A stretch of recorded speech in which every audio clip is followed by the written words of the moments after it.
Hello every one, good evening. ആദ്യമായിട്ട് എല്ലാവർക്കും happy new year. നമ്മൾ ന്യൂ ഇയറിൽ ആദ്യമായിട്ടാണ് മീറ്റ് ചെയ്യുന്നത് ബുക്ക് ക്ലബിൻ്റെ ഡിസ്കഷന് വേണ്ടിയിട്ട്. പ്രചോദന ബുക്ക് ക്ലബിൻ്റെ 45ാമത് ബുക്കിൻ്റെ ഡിസ്കഷനിലാണ് നമ്മളിപ്പം എത്തി നിൽക്കുന്നത്. അപ്പോൾ നമുക്ക് അതിൻ്റെ ഡിസ്കഷൻ ഒരു സൈലന്റ് പ്രയറോടുകൂടി തുടങ്ങാം. 1 മിനിറ്റ് പ്രയർ.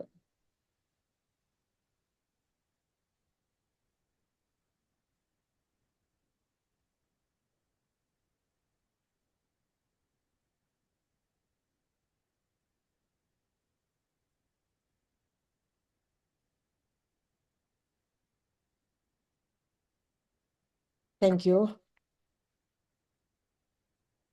ഈ 45ാമത് ബുക്ക് സുഗന്ധ പുഷ്പങ്ങൾ.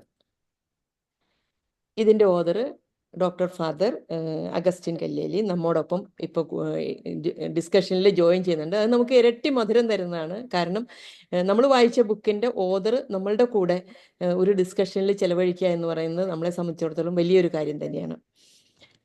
ഈ സുഗന്ധ പുഷ്പങ്ങൾ എന്ന ബുക്ക് നമ്മൾ വായിച്ചിട്ട് എല്ലാവരും തന്നെ എനിക്ക് തോന്നുന്നു ഓഡിയോ കേട്ടിട്ടുണ്ടാവും, അല്ലെങ്കിൽ കുറെ പേര് വായിച്ചിട്ടും ഉണ്ടാവും. കാരണം അത് വളരെ സിമ്പിൾ ആയിട്ടുള്ള ഒരു ബുക്കാണ്, പക്ഷെ വളരെ മൂല്യം അർത്ഥവത്തായ ബുക്കും കൂടിയാണ്. ഇത് ദാമ്പത്യ ജീവിതത്തിന്റെ, അതുപോലെ റിലേഷൻഷിപ്പ്, മെയിനായിട്ട് റിലേഷൻഷിപ്പിൽ മൂല്യങ്ങൾ, അതുപോലെ പരസ്പരമുള്ള ഭൗതികവും അതുപോലെ തന്നെ ആത്മീയവുമായ ഒരു പിന്തുണ നൽകുന്ന ടിപ്സുകളൊക്കെ കൂടി ഉള്ള ഒരു ബുക്ക് തന്നെയാണിത്.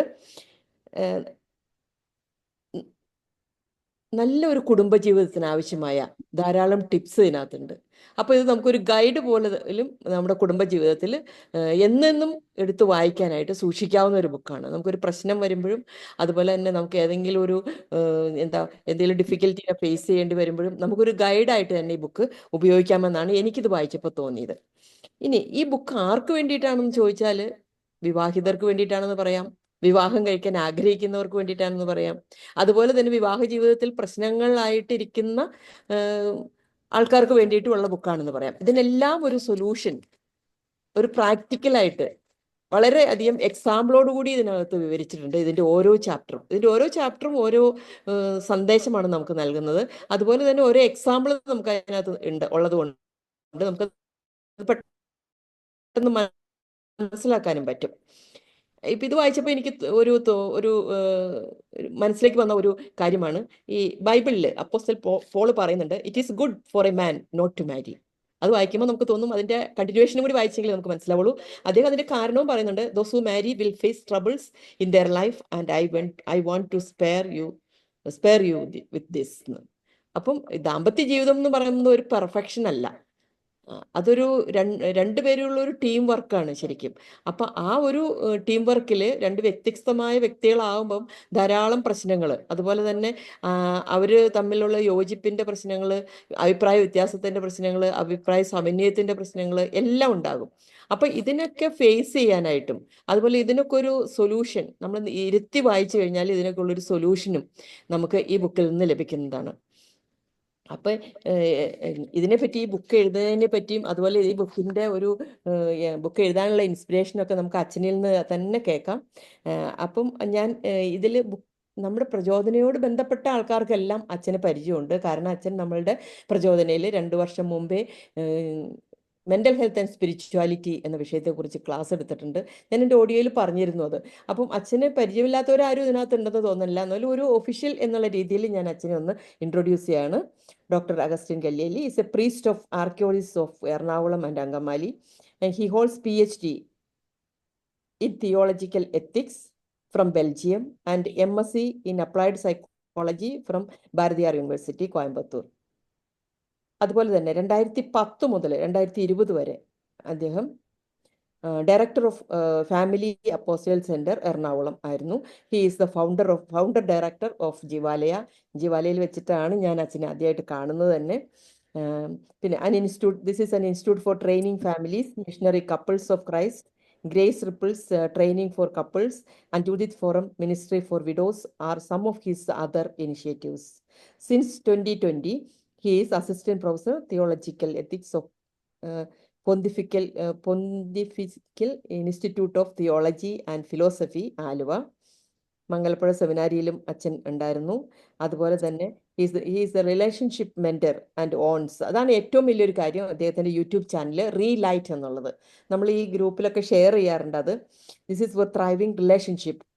He is the co-founder of Sky Child organization for thriving children, which focuses on empowering inmates of orphanages and enhancing their mental well-being and uplifting their motivation. അങ്ങനെ എല്ലാ തരത്തിലും വിഡോവ്സിൻ്റെ കാര്യത്തിലാണെങ്കിലും സ്ത്രീകളുടെ കാര്യത്തിലാണെങ്കിലും കുട്ടികളുടെ കാര്യത്തിലാണെങ്കിലും ഇത് എല്ലാത്തിലും ഇൻവോൾവ് ചെയ്തിട്ട് വേണ്ട കാര്യങ്ങളൊക്കെ ചെയ്യുന്ന, അതുപോലെ തന്നെ അതിലെല്ലാം ഇൻവോൾവ് ചെയ്ത് ഒരു ചാരിറ്റി പോലെ ചെയ്യുന്ന ആളാണ് അച്ഛൻ. അച്ഛനെ ഞാൻ പ്രചോദന ബുക്ക് ക്ലബിൻ്റെ പേരിൽ സ്വാഗതം ചെയ്യുന്നു. അതുപോലെ തന്നെ ഇനി അച്ഛനിൽ നിന്ന് കേൾക്കാം. Over to you father. Okay, thank you Aris madam. നിങ്ങൾ എന്നെ ക്ഷണിച്ചതിനും ഈ പുസ്തകം നിങ്ങളുടെ ചിന്തയ്ക്കായിട്ട് എടുത്തതിനൊക്കെ പ്രത്യേകമായിട്ട് സന്തോഷവും നന്ദിയൊക്കെ അറിയിക്കുകയാണ്. എല്ലാവർക്കും ഒരു പുതുവർഷം ആശംസിക്കുന്നു. നല്ല ബന്ധങ്ങൾ ഈ വർഷം നമുക്ക് സ്വന്തമാക്കാനും മറ്റുള്ളവർക്ക് അത് പകർന്നു കൊടുക്കാനും സാധിക്കട്ടെ എന്ന് ഞാൻ ആശംസിക്കുകയാണ്. നമ്മുടെ പുസ്തകത്തിന്റെ പേര് സുഗന്ധ പുഷ്പങ്ങൾ എന്നല്ല, സുഗന്ധ ബന്ധങ്ങൾ എന്നാണ് കേട്ടോ. ചിലര് ഈ വായിച്ചിട്ട് അതിനകത്ത് സുഗന്ധ പുഷ്പങ്ങൾ എന്നാണ് ഇട്ടത്. സാരമില്ല, അത് സുഗന്ധ ബന്ധങ്ങളാണ്. അതായത് ബന്ധങ്ങൾക്ക് സുഗന്ധം ഉണ്ടായാലാണ് ജീവിതത്തിന് സുഗന്ധം ഉണ്ടാവുള്ളൂ. ഞാൻ ഈ രംഗത്തേക്ക് വരാനായിട്ടുള്ള ഒരു കാരണം എന്ന് പറയുന്നത്, എൻ്റെ ഒരു അടിസ്ഥാനപരമായ ഒരു ബോധ്യം, നല്ലൊരു സമൂഹം രൂപപ്പെടുത്തിയെടുക്കണമെന്നുണ്ടെങ്കിൽ നല്ല ഹ്യൂമൻ റിലേഷൻഷിപ്പ് വേണം. അതാണ് ഏറ്റവും വലിയൊരു വെല്ലുവിളി. നമുക്ക് ചാരിറ്റി ഒക്കെ ചെയ്യാൻ എളുപ്പമാണ്. പണം ദാനം കൊടുക്കുക, മറ്റൊരാളെ ആക്സിഡന്റ് വന്ന് സഹായിക്കാം, കിഡ്നി കൊടുത്ത് സഹായിക്കുക, ഇതൊക്കെ ചെയ്യാം. പക്ഷെ അതിനേക്കാളൊക്കെ വളരെ ടഫായിട്ടുള്ള ഒരു കാര്യമാണ് നല്ലൊരു റിലേഷൻഷിപ്പ് ബിൽഡപ്പ് ചെയ്യാം. നമ്മുടെ ഈ കേരളത്തിന്റെ ഒക്കെ കൾച്ചറിൽ ഈ നല്ലൊരു റിലേഷൻഷിപ്പിന്റെ കൾച്ചർ വളരെ കുറവാണ്. പൊതുവെ നമ്മുടെ കുടുംബങ്ങൾ എടുത്തു നോക്കി കഴിഞ്ഞാൽ നിങ്ങൾക്ക് തന്നെ അറിയാം, നിങ്ങളൊക്കെ കുടുംബജീവിതത്തിൽ തഴക്കവും പഴക്കവും ഒക്കെ വന്നവരാണ്. ഒരു റിലേഷൻഷിപ്പിനൊക്കെ, അതായത് റിലേഷൻഷിപ്പിനെ ഞാൻ ഉദ്ദേശിക്കുന്നത് ഒരു പേഴ്സണൽ ബോണ്ടിങ്, അതിനൊക്കെ പ്രാധാന്യം കൊടുത്തു തുടങ്ങിയതൊക്കെ അടുത്ത കാലത്താണ്. നമ്മുടെ പൂർവികർ എന്നൊക്കെ പറഞ്ഞു കഴിഞ്ഞാല് അവര് ഒരു കുടുംബമായിട്ട് ജീവിക്കുമ്പോ മക്കളുണ്ടാവണം, അവരെ വളർത്തണം, അവരുടെ നന്മ, അതാണ് നമ്മുടെ ലക്ഷ്യം. അതിനപ്പുറം ഇവര് തമ്മിലുള്ള ഒരു ഊഷ്മളമായ ബന്ധം, അതൊക്കെ അടുത്ത കാലത്ത് വരെയൊന്നും വലിയ കാര്യമായിട്ടൊന്നും പരിഗണിച്ചിരുന്നില്ല. അപ്പോ ഞാൻ മനസ്സിലാക്കുന്ന ഒരു കാര്യം, ഒത്തിരിയേറെ മനുഷ്യർക്ക് ഈ ബന്ധങ്ങൾ വളർത്തിയെടുക്കാനുള്ള കഴിവ് കുറവുണ്ട്. സ്കില്ലില്ല, അവർക്ക് ആഗ്രഹമില്ലാഞ്ഞിട്ടല്ല. ഒരു ഉദാഹരണം പറയുകയാണെങ്കിൽ, ഇപ്പൊ നമുക്കുള്ള ഒരു ഇമോഷൻ എങ്ങനെ ഹെൽത്തി ആയിട്ട് നമ്മുടെ പാർട്ട്ണറോട് പ്രകടിപ്പിക്കാം, ഇതിനെക്കുറിച്ച് നമ്മുടെ പല മനുഷ്യർക്കും വേണ്ടത്ര പോലെ കഴിവില്ല. അവര് കുറെ നേരമൊക്കെ മിണ്ടാതിരിക്കും, പിന്നെ അവസാനം ചിലപ്പോൾ പൊട്ടിത്തെറിക്കും. അതോടുകൂടി ബന്ധത്തില് വിള്ളലുകളാണ്. അപ്പോ ഇന്ന് നമുക്ക് ശാസ്ത്ര ലോകം പ്രൊവൈഡ് ചെയ്യുന്നത് ഒത്തിരിയേറെ ഇൻസൈറ്റ്സ് ആണ്. അതായത് നിങ്ങൾ ഈ രംഗത്തൊക്കെ വർക്ക് ചെയ്യുന്നവരാണല്ലോ, ഒത്തിരിയേറെ ഉൾക്കാഴ്ചകൾ ഇന്ന് ലഭ്യമാണ് ശാസ്ത്രീയ ലോകത്ത്. അത് മനഃശാസ്ത്ര ലോകത്താണെങ്കിലും ശരി, വേറെ മറ്റ് പഠന മേഖലകളിലൊക്കെ ആണെങ്കിലും ശരി. അപ്പൊ ഞാൻ ഈ പുസ്തകത്തിനകത്ത് എന്നെ പ്രേരിപ്പിച്ച കാര്യം, ഞാൻ അച്ഛനായിട്ട് 26 വർഷത്തിനിടയിൽ 1 വർഷവും 5 മാസം മാത്രമേ ഞാനൊരു പള്ളിയിൽ ഒക്കെ ആയിട്ട് ഇരുന്നിട്ടുള്ളൂ. പിന്നെ 6 വർഷം ഇത് പഠിച്ചു. അതിനുശേഷം പിന്നെ ഈ കുടുംബങ്ങളുടെ കൂടെയുള്ള ഒരു യാത്രയാണ് എൻ്റെ ജീവിതം. എനിക്ക് കുടുംബം എന്ന് പറഞ്ഞ ഒരു പാഷനാണ്. കാരണം ഞാൻ ബേസിക്കായി ചിന്തിക്കുന്ന ഒരു കാര്യം, സമൂഹത്തിലെ കുടുംബങ്ങൾ നന്നായി കഴിഞ്ഞു കഴിഞ്ഞാൽ ഒത്തിരി മാറ്റങ്ങൾ വരും. അടുത്ത ജനറേഷൻ തന്നെ മാറും. ഞാനത് എന്റെ കണ്ണുകൊണ്ട് കണ്ടിട്ടുണ്ട്. കാരണം ഈ കുടുംബങ്ങൾ നവീകരിക്കപ്പെടുമ്പോൾ അവിടുത്തെ മക്കളുടെ സ്വഭാവത്തിൽ വരുന്ന വ്യത്യാസം, അവർക്കുണ്ടാകുന്ന ഒരു ലക്ഷ്യബോധം, അവരുടെ കഴിവുകൾ വർദ്ധിക്കുന്നതൊക്കെ ഞാൻ എന്റെ കണ്ണുകൊണ്ട് കണ്ടിട്ടുണ്ട്. അപ്പൊ അതുകൊണ്ട് എനിക്ക് നല്ല ബോധ്യമാണ്, നല്ല കുടുംബങ്ങൾ രൂപപ്പെടുത്തിയെടുത്താൽ നല്ല സമൂഹം രൂപപ്പെടുത്താനായിട്ട് സാധിക്കും. ഇപ്പോ നമ്മുടെ ഇടയിൽ ഉണ്ടാകുന്ന ഈ വയലൻസ്, അല്ലെങ്കിൽ ഈവൻ എക്സ്പ്ലോയിറ്റേഷൻസ്, അല്ലെങ്കിൽ ഈവൻ സ്പർദ്ധകൾ, ഇതിനൊക്കെ അടിസ്ഥാന കാരണം എന്ന് പറഞ്ഞു കഴിഞ്ഞാൽ ഹെൽത്തിയായ റിലേഷൻഷിപ്പിനെ ബിൽഡപ്പ് ചെയ്യാനുള്ള ശേഷി നമുക്കില്ലാത്തതുണ്ട്. അപ്പോ ഇന്ന് ശാസ്ത്രലോകം ഒത്തിരിയേറെ ഇൻസൈറ്റ്സ് പ്രൊവൈഡ് ചെയ്യുന്നു. അപ്പൊ അത് ആ ശാസ്ത്രലോകത്ത് നിന്ന് എടുത്തിട്ട് സാധാരണ ആൾക്കാർക്ക് കൺവേർട്ട് ചെയ്ത് കൊടുക്കുക എന്നുള്ള ഒരു റോളാണ് ഞാൻ ഇവിടെ ചെയ്തിരിക്കുന്നത്. ഇത് വളരെ ലളിതമായി ചെയ്യാനാണ് ഞാൻ ഉദ്ദേശിച്ചിരിക്കുന്നത്. കാരണം ഇത് സാധാരണ മനുഷ്യർക്ക് ഉപകാരപ്രദമാകുന്ന വിധത്തിൽ വേണമെന്നുള്ള ആഗ്രഹം കൊണ്ടാണ് അങ്ങനെ ചെയ്തത്. അവരെ എൻഗേജ് ചെയ്യാനുള്ള ഒരു പിക്ചറൊക്കെ അതിനകത്ത് ചേർത്ത്, അവരുടെ ഒരു സബ് കോൺഷ്യസ് മൈൻഡിലേക്ക് ചെല്ലാൻ കഴിയുന്ന ഒരു എക്സാമ്പിൾ ഒക്കെ ചേർത്ത്, അങ്ങനെയൊക്കെയാണ് അതിനെ ഞാൻ രൂപകൽപ്പന ചെയ്തിരിക്കുന്നത്. അപ്പോ എൻ്റെ ഒരു ലക്ഷ്യം എന്ന് പറയുന്നത് നല്ല ബന്ധങ്ങൾ. ഇത് പുസ്തകം കുടുംബ ബന്ധങ്ങൾക്ക് മാത്രമല്ല, ഏത് ബന്ധങ്ങൾക്ക് ഉപയോഗിക്കാവുന്ന വിധത്തിലാണ് ഇതിനെ സെറ്റ് ചെയ്തിരിക്കുന്നത്. പക്ഷെ നല്ല ബന്ധങ്ങൾ, അത് ഫ്രണ്ട്ഷിപ്പ് ആകാം, അല്ലെങ്കിൽ പേരന്റ് ചൈൽഡ് റിലേഷൻഷിപ്പ് ആകാം, ഹസ്ബൻഡ് വൈഫ് ഏതാണെങ്കിലും അത് നന്നായിട്ട് വളർന്നു വരാനായിട്ട് ഒരു കൈ സഹായം കൊടുക്കാന്ന് മാത്രമേ ഞാൻ ഈ പുസ്തകം കൊണ്ട് ഉദ്ദേശിച്ചിട്ടുള്ളൂ. ഈ പുസ്തകത്തെ സെറ്റ് ചെയ്തിരിക്കുന്നത് എൻ്റെ അനുഭവത്തിന്റെ വെളിച്ചത്തിലാണ്. കുറേയേറെ നാളുകള്, ഒത്തിരിയേറെ ക്ലാസ്സുകൾ ഈ കുടുംബങ്ങൾക്ക് വേണ്ടിയും ബന്ധങ്ങൾ വളരാൻ വേണ്ടിയൊക്കെ എടുക്കാനായിട്ട് ഇടവന്നിട്ടുണ്ട്. അപ്പൊ അതിന്റെയൊക്കെ വെളിച്ചത്തിൽ എനിക്ക് കിട്ടിയ ഫീഡ്ബാക്കും, അല്ലെങ്കിൽ ഞാൻ ധ്യാനിച്ചും പഠിച്ചും ഒക്കെ കണ്ടെത്തിയ കാര്യങ്ങളാണ് ഇതിനകത്ത് ചേർത്ത് വെച്ചിരിക്കുന്നത്. ഈ പുസ്തകത്തെ 15 മെയിൻ സെക്ഷൻസ് ആയിട്ടാണ് ഡിവൈഡ് ചെയ്തിരിക്കുന്നത്. ഒരു വ്യക്തി ബന്ധം വളരാനായിട്ട് 15 മേഖലകളിൽ വർക്ക് ചെയ്യണമെന്നാണ് ഞാൻ അത് ഇതിനകത്ത് അവതരിപ്പിച്ചിരിക്കുന്നത്. 15 മേഖല എന്ന് പറഞ്ഞാൽ, ആദ്യത്തെ മേഖല നിങ്ങൾ ഓരോരുത്തർ ഇത് വായിച്ച് ഇതിനകത്ത് ഇട്ടിട്ടുണ്ട്. ഞാൻ എല്ലാം കേൾക്കാൻ പറ്റിയില്ലെങ്കിൽ ചിലതൊക്കെ കേട്ടു. നിങ്ങൾ അത് വളരെ കോംപ്രിഹെൻഡ് ചെയ്തിട്ട് അതിനകത്ത് ഇട്ടിട്ടുണ്ട്. നിങ്ങൾ ഓൾറെഡി അത് കേട്ട് കാണുമായിരിക്കും. എങ്കിലും ഞാൻ ജസ്റ്റ് സമ്മറൈസ് ചെയ്തെന്ന് പറയാം. അത് കഴിയുമ്പോൾ നിങ്ങൾ കേട്ടതിന്റെ വെളിച്ചത്തിൽ നമുക്കൊരു ഡിസ്കഷൻ ഫ്രൂട്ട്ഫുൾ ആയിട്ട് നടത്താമെന്ന് കരുതുകയാണ്. ഏറ്റവും പ്രധാനമായിട്ടുള്ള കാര്യം, ഞാൻ ഈ കല്യാണം കഴിക്കാൻ പോകുന്ന ആൾക്കാരോട് ചോദിക്കാറുണ്ട്, കല്യാണം കഴിച്ചവരോട് ചോദിക്കാറുണ്ട്, എപ്പോഴെങ്കിലും ഈ കല്യാണം കഴിക്കാൻ പോകുന്ന ആളോട് എന്തിനാ കല്യാണം കഴിക്കണമെന്ന് ചോദിച്ചിട്ടുണ്ടോ? പലരും ചോദിക്കാറില്ല അല്ലെ? എന്തിനാ കല്യാണം കഴിക്കാൻ ചോദിക്കാറില്ലെന്ന്. നമ്മൾ ടേക്കൺ ഫോർ ഗ്രാൻഡഡ് ആണ്. കാരണം പണ്ട് തുടങ്ങി എന്തിനാ കല്യാണം കഴിക്കുന്നത്? കല്യാണം കഴിത് ഒരുമിച്ച് ജീവിക്കാനും കുഞ്ഞുങ്ങൾ ഉണ്ടാവാനും, അത്രേ ഉള്ളൂ. അതിനപ്പുറം നമ്മളൊരു വ്യക്തമായ ഒരു ലക്ഷ്യം ഡെവലപ്പ് ചെയ്യാതെ പോകുന്നു. അപ്പൊ എന്റെ അഭിപ്രായത്തിൽ ഒരു ബന്ധം വളരണമെന്നുണ്ടെങ്കിൽ അടിത്തറ വേണം. അടിത്തറ ഇല്ലാതെ ഒരു ബന്ധം വളരില്ല. ഞാൻ ബന്ധങ്ങളെ എപ്പോഴും ഈ ഒരു കെട്ടിടം പണിയുന്നതിനോട് ഉപമിക്കുകയാണ്. ഇപ്പൊ വിവാഹ ജീവിതമാണെങ്കിൽ ഒരു 65 വർഷം നീണ്ടു നിൽക്കുന്ന ബന്ധമാണ് വിവാഹ ജീവിതമാണെങ്കിൽ. അപ്പൊ 65 നിലകളുള്ള കെട്ടിടമാണെങ്കിൽ ശരിക്കും അടിത്തറ ശ്രദ്ധിച്ചില്ലെങ്കിൽ ആദ്യത്തെ വർഷമൊന്നും ഒരു കുഴപ്പമുണ്ടാവില്ല. ഇപ്പൊ നിങ്ങൾക്കറിയാം, നിങ്ങൾ കൗൺസിലിംഗ് രംഗത്ത് പ്രവർത്തിക്കുമ്പോൾ അറിയാം, ആദ്യത്തെ വർഷമൊക്കെ ഇവരൊക്കെ അഡ്ജസ്റ്റ് ഒക്കെ ചെയ്ത് പോകും. ചിലപ്പോൾ 12ാമത്തെ വർഷം 20ാമത്തെ വർഷമൊക്കെ വലിയ പ്രശ്നങ്ങളായിട്ട് വരാണ്. അതിന്റെ അർത്ഥം ആ വർഷം പ്രശ്നം ഉണ്ടായിന്നല്ലല്ലോ. ഓൾറെഡി അടിത്തറ വരെ പോയി. കെട്ടിടം നമുക്കറിയാം, അടിത്തറ ശരിയല്ല എങ്കിൽ ഓരോ നില ഉയരുന്തോറും അതിന് വിള്ളലുകൾ വന്നുകൊണ്ടിരിക്കും. ഇത് തന്നെയാണ് റിലേഷൻഷിപ്പിൽ സംഭവിക്കുന്നത്. അപ്പൊ അതുകൊണ്ട് ആദ്യത്തെ ഒരു സെക്ഷൻ നമ്മൾ പണിയേണ്ടത്, what's a foundation of our relationship. Friendship ആകാം, മാരേജ് ആകാം, ഏത് പേരന്റ് ചൈൽഡ് റിലേഷൻഷിപ്പ് ഏതാണ്, വാട്ട്സ് എ ഫൗണ്ടേഷൻ. ഫൗണ്ടേഷൻ എന്ന് പറയുമ്പോൾ അടിസ്ഥാനപരമായിട്ടുള്ള ചില ആറ്റിറ്റ്യൂഡ്സും അതോടൊപ്പം തന്നെ ചില മൂല്യങ്ങളുണ്ട്, വാല്യൂസ് ഉണ്ട്. അടിസ്ഥാനപരമായ ആറ്റിറ്റ്യൂഡ് എന്ന് പറയുന്നത് ശരിക്കും ബന്ധങ്ങളെ വളർത്തിയാലേ വളരുള്ളൂ, താനേ വളരും. അതൊരു അടിസ്ഥാനപരമായ ആറ്റിറ്റ്യൂഡാണ്. ചിലർ കല്യാണം കഴിച്ചിട്ട് ഇത് തന്നെ ശരിയായിക്കോളും എന്ന് പറയുന്നത്. ഇപ്പൊ കഴിഞ്ഞ ദിവസം ഞാൻ ഡീൽ ചെയ്ത ഒരു കേസ്, അവർ രണ്ടുപേരും ഒരു വഴക്കാണ്. അപ്പൊ അവർക്ക് വീട്ടിൽ നിന്ന് ഉപദേശിച്ച് കൊടുത്തേക്കാണ്, ഒരു കുഞ്ഞുണ്ടായി കഴിഞ്ഞാൽ വഴക്ക് തീരുമെന്ന്. എങ്ങനെ തീരാനാണ്? ഒരിക്കലും തീരൂല. അപ്പൊ സ്ത്രീക്ക് അതിനെ കുറിച്ച് ബോധ്യമില്ല. പുരുഷൻ പറയുന്നത് കുഞ്ഞുണ്ടായി തീരുമെന്ന്, പക്ഷെ അവൾ എഗ്രി ചെയ്യുന്നില്ല.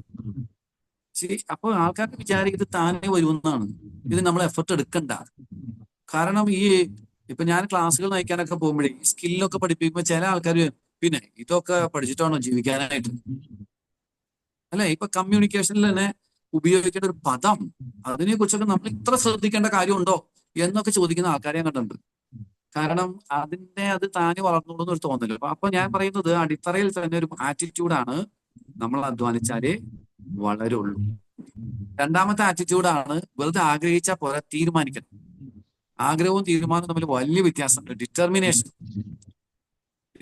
എന്ന് പറയുമ്പോൾ നമ്മളിലുള്ള എല്ലാ കഴിവുകളും ഏകോപിപ്പിക്കണം. നമ്മളൊരു കാര്യം തീരുമാനിച്ചാൽ നമ്മളിലുള്ള എല്ലാ കഴിവുകളും പുതിയ പുതിയ സാധ്യതകളുമായിട്ട് നമ്മുടെ മുമ്പിൽ വരും. അതാണല്ലോ മനഃശാസ്ത്രം നമ്മൾ പഠിപ്പിക്കുന്ന കാര്യം. അപ്പോ ഡിറ്റർമിനേഷൻ അത് വലിയൊരു ആറ്റിറ്റ്യൂഡാണ്. പിന്നെ മറ്റു വളരെ പ്രധാനപ്പെട്ട ഒരു കാര്യമാണ്, ഈ പൊതു ബന്ധങ്ങളിൽ നമ്മൾ കണ്ടുവരുന്ന ഒരു കാര്യമാണ്, പ്രശ്നം എനിക്കല്ല മറ്റേ ആക്കാ പ്രശ്നം. അയാൾ മാറിയാൽ നമ്മൾ രക്ഷപ്പെടും. വെരി റോങ് ആറ്റിറ്റ്യൂഡ് അല്ലെ? ഞാൻ മാറിയാൽ എന്റെ ബന്ധം മെച്ചപ്പെടുമെന്ന് ചിന്തിച്ചാൽ മാത്രമേ ബന്ധം വളരുള്ളൂ. അത് അടിത്തറയിൽ വേണം. ഞാൻ മാറിയാൽ, അതായത് എനിക്ക് എന്റെ ജീവിത പങ്കാളിയെ മാറ്റാൻ പറ്റില്ല, പക്ഷെ ഞാൻ മാറിയാൽ അതിന്റെ ഇൻഫ്ലുവൻസ് മറ്റേ ആളിലുണ്ടാകും. അതിനെ പറ്റിയ ഉദാഹരണമൊക്കെ അതിനകത്ത് നമ്മൾ ഷെയർ ചെയ്തിട്ടുണ്ട്. അപ്പോൾ ഞാൻ പറഞ്ഞു ആ ഒരു ആറ്റിറ്റ്യൂഡ്. പിന്നെ ഇതിന്റെ ഈ അടിത്തറയിൽ വേണ്ട മറ്റൊരു കാര്യമാണ് ലക്ഷ്യബോധം. എങ്ങോട്ടാണ് ഈ യാത്ര? കൃത്യമായിട്ടൊരു ധാരണ വേണ്ടേ? രണ്ടുപേരോട് കല്യാണം കഴിച്ചിട്ട് ഒരു വള്ളത്തിൽ കയറിയിരിക്കുകയാണ്. വള്ളത്തിൽ കയറി ഇരുന്നിട്ട് ഒരാൾ തെക്കോട്ടും തുഴയും, ഒരാൾ വടക്കോട്ടും തുഴയും. എന്ത് ചെയ്യും? തുഴഞ്ഞുകൊണ്ടേ ഇരിക്കുകയാണ്, കഠിനമായിട്ട് അധ്വാനിക്കുന്നുണ്ട്. പക്ഷേ അവസാനം മടുപ്പാവും, അവസാനിപ്പിക്കാന്ന് പറയും. ഒരേ ദിക്കിലേക്ക് യാത്ര ചെയ്യണം. അപ്പൊ ഏതൊരു ബന്ധത്തിന്റെ അടിത്തറയിൽ വേണ്ട ഒരു കാര്യമാണ് നമ്മൾ എങ്ങോട്ടാണ്. ഇപ്പൊ ഒരു ഫ്രണ്ട്ഷിപ്പ് ആണെങ്കിൽ what's the purpose of friendship? ഒരു ലക്ഷ്യം വേണം, അല്ലാണ്ട് വെറുതെ ഒരു ഇതിന് വേണ്ടിയിട്ട്. അതുപോലെ തന്നെ അതിനകത്ത് വേണ്ട മറ്റൊരു പ്രധാനപ്പെട്ട കാര്യമാണ് നല്ല മൂല്യങ്ങൾ വേണം. മൂല്യങ്ങളില് അടിത്തറ ഭാഗത്ത് ഒരു ബന്ധവും നിലനിൽക്കില്ല. ഇപ്പൊ ട്രാൻസ്പെറൻസി ഇല്ലാത്ത അല്ലെങ്കിൽ മറ്റുള്ളവരെ കുറ്റം പറഞ്ഞുകൊണ്ടിരിക്കുന്ന ബന്ധങ്ങളൊന്നും ശാശ്വതമായിട്ട് നിൽക്കില്ല. സോ ബേസിക് ആയ ചില ഫണ്ടമെന്റൽ കോർ വാല്യൂസ് ഉണ്ട്, മനുഷ്യന്റെ വാല്യൂസ് ഉണ്ട്. ഹ്യൂമൻ ഡിഗ്നിറ്റി, ഇതൊക്കെ നമ്മൾ വാല്യൂ ആയിട്ട് കണക്കാക്കി അതിന് വേണ്ട ട്രൂത്ത്ഫുൾനെസ് ഇതൊക്കെ ഇല്ലാതെ ബന്ധം നിലനിൽക്കില്ല. അപ്പൊ ആ വാല്യൂസ് ഇത്രയാണ് ഞാൻ ആ ഒരു സെക്ഷനിൽ ഉദ്ദേശിച്ചത്. അടിത്തറ നന്നായിട്ട് വേണം. ഇനി അടിത്തറ ഉണ്ട്. അപ്പൊ അടിത്തറ ഉണ്ടായി കഴിഞ്ഞ് കഴിയുമ്പോൾ ഞാൻ ഇത് പല സ്റ്റേജിലുള്ളവരാണ് ഈ പുസ്തകം വായിക്കുന്നത്. അതുകൊണ്ടാണ് തുടക്കക്കാർ മാത്രമേ ഇടയ്ക്കുള്ളവരൊക്കെ വായിക്കൂലോ. അപ്പൊ അതുകൊണ്ടാണ് ഞാൻ നെക്സ്റ്റ് സെക്ഷനിൽ ഞാൻ പറയുന്നത്, ഈ കൂടെ ഒരുമിച്ചൊക്കെ കുറച്ച് നാള് ചെലവിട്ട് കഴിഞ്ഞ് കഴിയുമ്പോൾ നമ്മുടെ എല്ലാവരുടെയും മനസ്സിൽ ഈ കൂടെയുള്ള ആളെ കുറിച്ചൊരു ഇംപ്രഷൻ വരും. ഈ ഇംപ്രഷൻ പോസിറ്റീവ് അല്ലെങ്കിൽ എന്ത് ചെയ്താലും മെച്ചപ്പെടൂല. അതിനെ കോൺഷ്യസ് ആയിട്ട് പോസിറ്റീവ് ആക്കണം. അതിന് നമ്മുടെ തിയറി ഒക്കെ പറയുന്നുണ്ടല്ലോ. അതായത് നമ്മുടെ മനസ്സ് എന്താണോ ഉള്ളിൽ സൂക്ഷിച്ചിരിക്കുന്നത് അതാണ് അങ്ങനെയുള്ള കാര്യങ്ങളെയാണ് നമ്മൾ അട്രാക്ട് ചെയ്യുന്നത്. ഇപ്പൊ എന്റെ ജീവിത പങ്കാളി ശരിയല്ല ശരിയല്ല ശരിയല്ല എന്നൊരു അനുഭവത്തിന്റെ വെളിച്ചത്തിൽ എന്റെ മനസ്സിലുണ്ട് എങ്കിൽ അയാൾ എപ്പോഴും എന്നെ കുറ്റം പറയുന്ന ഒരാളാണ്, അയാൾക്ക് എന്നോട് സ്നേഹമില്ല, അയാള് ഇപ്പൊ ചില സ്ത്രീകളൊക്കെ പറഞ്ഞ മാതിരി പുരുഷന്മാരെ കുറിച്ചൊക്കെ പറയുന്ന ഒരു മണഗുണാഞ്ചനാന്നൊക്കെയാ പറയുന്നത്. അങ്ങനത്തെ വാക്കൊക്കെ ഉപയോഗിക്കുന്നുണ്ട്. മനസ്സിലാവുന്നുണ്ടോ? അങ്ങനെയൊക്കെ ഒരു ഇംപ്രഷൻ പങ്കാളിയെ കുറിച്ച് ഉണ്ടെങ്കിൽ എന്ത് ചെയ്താലും രക്ഷപ്പെടില്ല. കാരണം നമ്മുടെ ഉള്ളിൽ എന്താണ് സൂക്ഷിച്ചിരിക്കുന്നത് അതേ നമ്മൾ ശ്രദ്ധിക്കുള്ളൂ. ഇപ്പൊ പങ്കാളി ശരിയല്ല എന്ന് നമ്മൾ സൂക്ഷിച്ചിട്ടുണ്ടെങ്കിൽ അയാൾ ചെയ്യുന്ന ശരിയല്ലാത്ത കാര്യമായി മനസ്സ് നമ്മൾ ശ്രദ്ധിച്ച് കാണിക്കുള്ളൂ. അതാണ് മനസ്സിന്റെ തിയറി ഓഫ് സിങ്ക്രോണിസിറ്റി എന്നൊക്കെ പറഞ്ഞ് നമ്മൾ പഠിക്കുന്നുണ്ടല്ലോ. മനസ്സിൽ കിടക്കുന്നത് എന്താണ് അതുമായിട്ടാണ് എൻവയറമെന്റിനെ പൊരുത്തപ്പെടുന്നത്. അപ്പൊ അതുകൊണ്ട് ഈ സാത്വിക ചിത്രം വരയ്ക്കണം. അപ്പോ ഇപ്പൊ നമ്മുടെയൊക്കെ ബേസിക് ആയിട്ട് കിടക്കുന്ന ഒരു കാര്യമാണ് കുറ്റം പറഞ്ഞാൽ നന്നാവുന്നു. ഇത് ഉള്ളി കിടക്കുന്ന ഒരു സാധനമാണ്, ഇത് ശരിയല്ലെന്ന്. ഇനി ഇതിന് ശരിയല്ലാത്തതിന് നമ്മൾ എന്താ ചെയ്യാൻ പോണത്? കുറ്റം പറഞ്ഞ് നന്നാവും. ആ ഒരു അടിസ്ഥാന മനോഭാവം നമ്മൾ എടുത്തു കളയും. കുറ്റം പറഞ്ഞ മനുഷ്യൻ നന്നാവില്ല. അത് എന്തുകൊണ്ട് നന്നാവില്ല എന്നൊക്കെ നമ്മൾ അതിനകത്ത് വ്യക്തമായിട്ട് വിശദീകരിച്ചിട്ടുണ്ട്. കുറ്റം പറഞ്ഞാൽ നന്നാവില്ല. മാത്രമല്ല, ഈ കൂടെയുള്ളവരെ ചിലർ എപ്പോഴും കുറ്റപ്പെടുത്തിക്കൊണ്ടിരിക്കുന്നതിന് അതിന് മനഃശാസ്ത്രപരമായ ചില കാരണങ്ങളുണ്ട്. ഒരു പക്ഷെ അയാളുടെ കുറവ് മറയ്ക്കാനോ അല്ലെങ്കിൽ അതുപോലെ വേറെ ചില കാരണങ്ങൾ വിശദീകരണത്തിന് ഞാൻ പോകുന്നില്ല. നിങ്ങൾക്ക് ഇഷ്ടമുള്ളത് നിങ്ങൾ കേട്ടിട്ടുണ്ടാവുമല്ലോ. പിന്നെ വളരെ പ്രധാനപ്പെട്ട ഒരു കാര്യമാണ് ഈ സ്വാത്വിക മനോഭാവം പുലർത്തുമ്പോൾ വേണ്ട കാര്യമാണ് ഗ്രോത്ത് മൈൻഡ് സെറ്റ്. നിങ്ങൾ പരിചയമുള്ള ഡിസ്റ്റിങ്ഷൻ ആണല്ലോ fixed mind set and growth mind set. പലരും ജീവിച്ചു വരുമ്പോൾ ഫിക്സഡ് മൈൻഡ് സെറ്റ് ആയി പോകും. അപ്പോൾ നമ്മൾ ഒരാളെ ഡിഫൈൻ ചെയ്യും, ആ ഡെഫിനേഷനിൽ അയാൾ ഒതുങ്ങുന്നില്ലെങ്കിൽ പിന്നെ അത് അങ്ങനെയാണെന്ന് വിചാരിച്ച് ഫിക്സഡ് ആക്കും. എന്നാൽ ഗ്രോത്ത് മൈൻഡ് സെറ്റ്, ഞാനൊന്ന് ശ്രമിച്ചു കഴിഞ്ഞാൽ ഇയാളിൽ ചില മാറ്റം കൊണ്ടുവരാനായിട്ട് സാധിക്കും, അല്ലെങ്കിൽ ഒരു ഒരു ഒരു ഒരു ഒരു ചേഞ്ച് പോസിബിൾ ആണ് എന്നുള്ള ആ ഗ്രോത്ത് മൈൻഡ് സെറ്റ് ഈ സാത്വിക ചിത്രം വരയ്ക്കുന്നതിന്റെ കൂടെ നമുക്ക് ആവശ്യമാണ്. പിന്നെ ഞാൻ പറയുന്ന ഒരു സാത്വിക ചിത്രം എന്ന് പറയുന്നത് ഏത് ബന്ധത്തിലാണെങ്കിലും ശരി, ബേസിക് ആയിട്ട് വേണ്ട ഒരു സാത്വിക ചിത്രമാണ് my partner is A blessing. ഈ ചിത്രം നമ്മുടെ മനസ്സിൽ വേണം. അനുഗ്രഹമാണ്. എന്റെ കൂടെയുള്ള ഒരാള് പങ്കാളിയെ എന്റെ അനുഗ്രഹമാണ്. ബേസിക് ആയിട്ട് അത് നമുക്ക് വേണം. അപ്പൊ ചിലർ പറയും എന്റെ ദൈവം ഈ പീഡിപ്പിക്കുന്ന ആളെ കുറിച്ച് ഞാൻ എങ്ങനെ അനുഗ്രഹം എന്ന് പറയും. പക്ഷെ എല്ലാ മനുഷ്യരിലും എന്തെങ്കിലും നന്മ കാണുമെന്നേ, എന്തെങ്കിലും നന്മ കാണും. ഇപ്പോ എന്താ പറയാ, ഒരു 100% നന്മ ആർക്കും ഉണ്ടാവില്ല. പക്ഷെ ഒരു 5% നന്മയുള്ളൂ എന്ന് കരുതുക. ആ നന്മയെ നമ്മൾ ട്രിഗർ ചെയ്ത് കഴിഞ്ഞു കഴിഞ്ഞാൽ അത് 6 ആവാം 7 ആവാം, സാധ്യത മനുഷ്യനിലുണ്ട്. Provided he has no other mental issues or അല്ലെങ്കിൽ ഡിസോർഡേഴ്സ് അങ്ങനെയൊന്നും ഇല്ല എങ്കിൽ അതിനുള്ള സാധ്യതയുണ്ട്. ഇപ്പൊ നമുക്ക് മാനസിക വൈകല്യങ്ങളൊക്കെ ഉണ്ടെങ്കിൽ അത്ര എളുപ്പത്തിലല്ല, പേഴ്സണാലിറ്റി ഡിസോർഡേഴ്സ് ഒക്കെ ഉണ്ടെങ്കിൽ സാധ്യമല്ല. അത് നമുക്ക് വേറെ വിധത്തിലുള്ള തെറാപ്പിയോ ട്രീറ്റ്മെന്റ് ഒക്കെ ആവശ്യമാണ്. പക്ഷെ അതല്ല എങ്കിൽ നമ്മുടെ പാർട്ട്ണറെ കുറിച്ച് നമ്മൾ പോസിറ്റീവായി ചിന്ത നമ്മുടെ മനസ്സിൽ സൂക്ഷിച്ചാൽ അയാളിലെ നന്മയെ അറിയാനും അതിനെ ട്രിഗർ ചെയ്യാനും നമുക്ക് സാധിക്കും. അപ്പൊ അതാണ് ഞാൻ ഉദ്ദേശിച്ചത്. പങ്കാളിയുടെ ഒരു സാത്വിക ചിത്രം നമ്മുടെ മനസ്സിൽ എപ്പോഴും ഉണ്ടാകും. ദെൻ നമ്മുടെ മലയാളികൾക്ക് വളരെ വശം കുറഞ്ഞ ഒരു കാര്യമാണ് എന്ന് വെച്ച് കഴിഞ്ഞാല് സെൽഫ് ലവ്. സ്വയം സ്നേഹിക്കാൻ പലപ്പോഴും അറിയത്തില്ല. സെൽഫ് ലവിന് പലരും സെൽഫിഷ്നെസ് ഒക്കെ ആയിട്ടാണ് കാണുന്നത്. പ്രത്യേകിച്ച് നമ്മുടെ കുടുംബങ്ങളിലൊക്കെ അമ്മമാരൊക്കെ വളരെയേറെ, ഞാൻ അവരൊക്കെ കാണുമ്പോൾ ചിലപ്പോൾ എനിക്ക് വളരെ വിഷമം തോന്നാറുണ്ട്. കാരണം അവരുടെ സെൽഫിൽ അവരെ എന്തോ വലിയ അപരാധമായിട്ട് കാണാം. അവരുടെ സെൽഫിൽ എന്ന് പറയുമ്പോൾ അവരുടേതായ കാര്യങ്ങളൊന്നും അന്വേഷിക്കുക, അവരുടെ സന്തോഷങ്ങൾ അല്ലെങ്കിൽ അവരുടേതായ ജീവിതത്തിന് ഒരു കാഴ്ചപ്പാട്, ഇതൊക്കെ വേണമല്ലോ, അവരുടേതായ സ്പേസ് ഇതൊക്കെ വേണമല്ലോ. അപ്പൊ അങ്ങനെ സ്വയം സ്നേഹിക്കുന്ന ഒരു മനസ്സ് വളർത്തിയെടുക്കണം ഒരു ബന്ധത്തില്. അതിന് നമുക്ക് ചിന്തിക്കാവുന്ന ഒരു കാര്യം എന്ന് പറയുന്നത്, ആഹ് ഒരു ചെടി സ്വന്തമായിട്ട് പുഷ്പിക്കുള്ളൂ, വേറൊരാൾ കൊണ്ടൊന്ന് പൂ വെക്കൂല. വെക്കുകയാണെങ്കിൽ അത് പ്ലാസ്റ്റിക് ആണ്, അല്ലേ? അപ്പൊ നമ്മൾ ഈ വാലിഡേഷനൊക്കെ തേടി മറ്റൊരാളുടെ അടുത്ത് എന്തോരം പോണം? എന്നെ ഒന്ന് സ്നേഹിക്കുവോ, എന്നെ കുറിച്ച് നല്ലതൊന്ന് പറയോ, ഇയാൾ പറഞ്ഞാലേ എനിക്ക് സന്തോഷം ആവുള്ളൂ എന്ന് കരുതിയാൽ എന്താ സ്ഥിതി, അല്ലേ? അപ്പൊ അതുകൊണ്ട് സ്വയം പുഷ്പിക്കുന്ന ഒരു പൂവായിട്ട് നമ്മളെ കാണണം. We are flowering on ourselves. Okay, നമുക്ക് സപ്പോർട്ടൊക്കെ വേണം, ശരിയാണ്, സംശയമില്ലാത്ത കാര്യമാണ്. ബട്ട് ബേസിക്കലി ഇറ്റ് ഈസ് ഞാനാണ്, അല്ലേ? അപ്പോ ആ സ്വയം അതിനുള്ളൊരു എംഫസിസ്. പിന്നെ നമുക്ക് എല്ലാവർക്കും പരാജയങ്ങൾ ഉണ്ടായിട്ടുണ്ട്, മനുഷ്യനാവുമ്പോൾ പരാജയങ്ങൾ ഉണ്ടാവും. പക്ഷെ ഈ പരാജയങ്ങളിൽ നിന്ന് പാഠം പഠിച്ചു കഴിഞ്ഞാൽ പരാജയം വിജയമായി. അപ്പൊ ആ learning lessons from our failures, അത് സെൽഫ് ലവിന്റെ ഭാഗമാണ്. അല്ലാതെ നമ്മൾ അതിനകത്ത് ഇപ്പൊ പണ്ട് നമ്മളൊരു തീരുമാനം തെറ്റിപ്പോയി, ആ തീരുമാനത്തെ കുറിച്ച് ഇങ്ങനെ വിലപിച്ചുകൊണ്ടേ ഇരിക്കുക, ഇടയ്ക്ക് വരും. മാത്രമല്ല കൂടെയുള്ളവർ ചിലപ്പോൾ ഓർമ്മിപ്പിക്കുകയും ചെയ്യും, നീ അന്ന് അങ്ങനെ ചെയ്ത് നീ എത്ര നന്നായിരുന്നേനെ, വല്ല ഉപകാരമുള്ള കമന്റ് ആണോ? ഒരു ഉപകാരമില്ല. വെറുതെ അയാൾ വീണ്ടും ഒരു കുറ്റബോധത്തിലേക്ക് നയിക്കുക. അപ്പൊ നമ്മുടെ ആൾക്കാര് പരാജയങ്ങൾ അതിജീവിക്കാനായിട്ട് കഴിയാതെ വിഷമിക്കും. അപ്പൊ അവരൊന്ന് സഹായിക്കാനായിട്ട് അതിൽ നിന്നൊരു പാഠം ഉൾക്കൊള്ളുക, വാട്ട് എവർ ബി. അതുപോലെ തന്നെ നമ്മുടെ മനസ്സിൽ ശരിക്കും പറഞ്ഞാൽ നമ്മൾ ഏറ്റവും കൂടുതൽ സ്നേഹിക്കേണ്ടത് നമ്മളെ തന്നെയാണ്. നമ്മുടെ സുഹൃത്ത്, നമ്മളെ ഏറ്റവും നല്ല സുഹൃത്ത് നമ്മൾ തന്നെയാണ്, അല്ലേ? അപ്പൊ ഇടയ്ക്കിടയ്ക്ക് നമ്മളോടൊക്കെ നമ്മൾ തന്നെ പറയണ്ടേ, കൊള്ളാട്ടോ, മിടിക്കാട്ടോ, മിടുക്കനാട്ടോ, യു ആർ ഡൂയിങ് വെൽ എന്നൊക്കെ നമുക്കൊരു സെൽഫ് സ്റ്റോക്കിംഗ് വേണ്ടേ? അതാണ് നീ തന്നെ നിന്റെ ഏറ്റവും നല്ല സുഹൃത്ത് എന്ന കാറ്റഗറിയിൽ നമ്മൾ ചെയ്തിരിക്കുന്നത്. പിന്നെ പലപ്പോഴും നമ്മൾ നമ്മുടെ വിജയത്തിന്റെ അളവ് പോലെ അളക്കണം. എങ്ങനെയാണെന്ന് അറിയാം? ഐ മീൻ അതിന്റെ അളവ് പോലെ എന്താണെന്ന് വെച്ച് കഴിഞ്ഞാൽ മറ്റുള്ളവരിലേക്കൊക്കെ നോക്കിയിട്ട് ആണ് നമ്മൾ അളവ് പോലും ഉണ്ടാക്കുന്നത്. പിന്നെ നമ്മൾ എത്രമാത്രം വിജയിച്ചു, എന്തൊക്കെ നേടി, അല്ലെ? ഇപ്പൊ പൊതുവെ സംഭവം അങ്ങനെയാണല്ലോ, ഈ ഷോയുടെ കാലമാണല്ലോ, എല്ലാവരും ഷോയാണ്, അല്ലെ? ഇപ്പൊ യൂട്യൂബ് തുടങ്ങി കഴിഞ്ഞാൽ എത്ര വ്യൂവേഴ്സ് ഉണ്ടെന്ന് നോക്കിയിട്ടാണ് നമ്മുടെ മാർക്കറ്റ് നിശ്ചയിക്കുന്നത്. ഞാൻ പറഞ്ഞു വരുന്നത് എല്ലാം ഒരു നേട്ടങ്ങളുടെ കാലം, മനസ്സിലാവുന്നുണ്ട്. പക്ഷേ നമ്മളുടെ ജീവിതത്തിന്റെ, നമ്മളെ തന്നെ സ്നേഹിക്കുന്നവരുടെ ഏറ്റവും വലിയ പ്രത്യേകത എന്ന് പറയുന്നത് വിജയത്തിലല്ല, വിശ്വസ്തതയിലാണ് ശ്രദ്ധ. ഞാൻ എന്തിനോടാണ് ഫെയ്ത്ത്ഫുൾ ആയിട്ടിരിക്കുന്നത്, അതാണ് ഏറ്റവും പ്രധാനമായ കാര്യം. അങ്ങനെ ജീവിതത്തെ കാണാനായിട്ട് സാധിക്കും.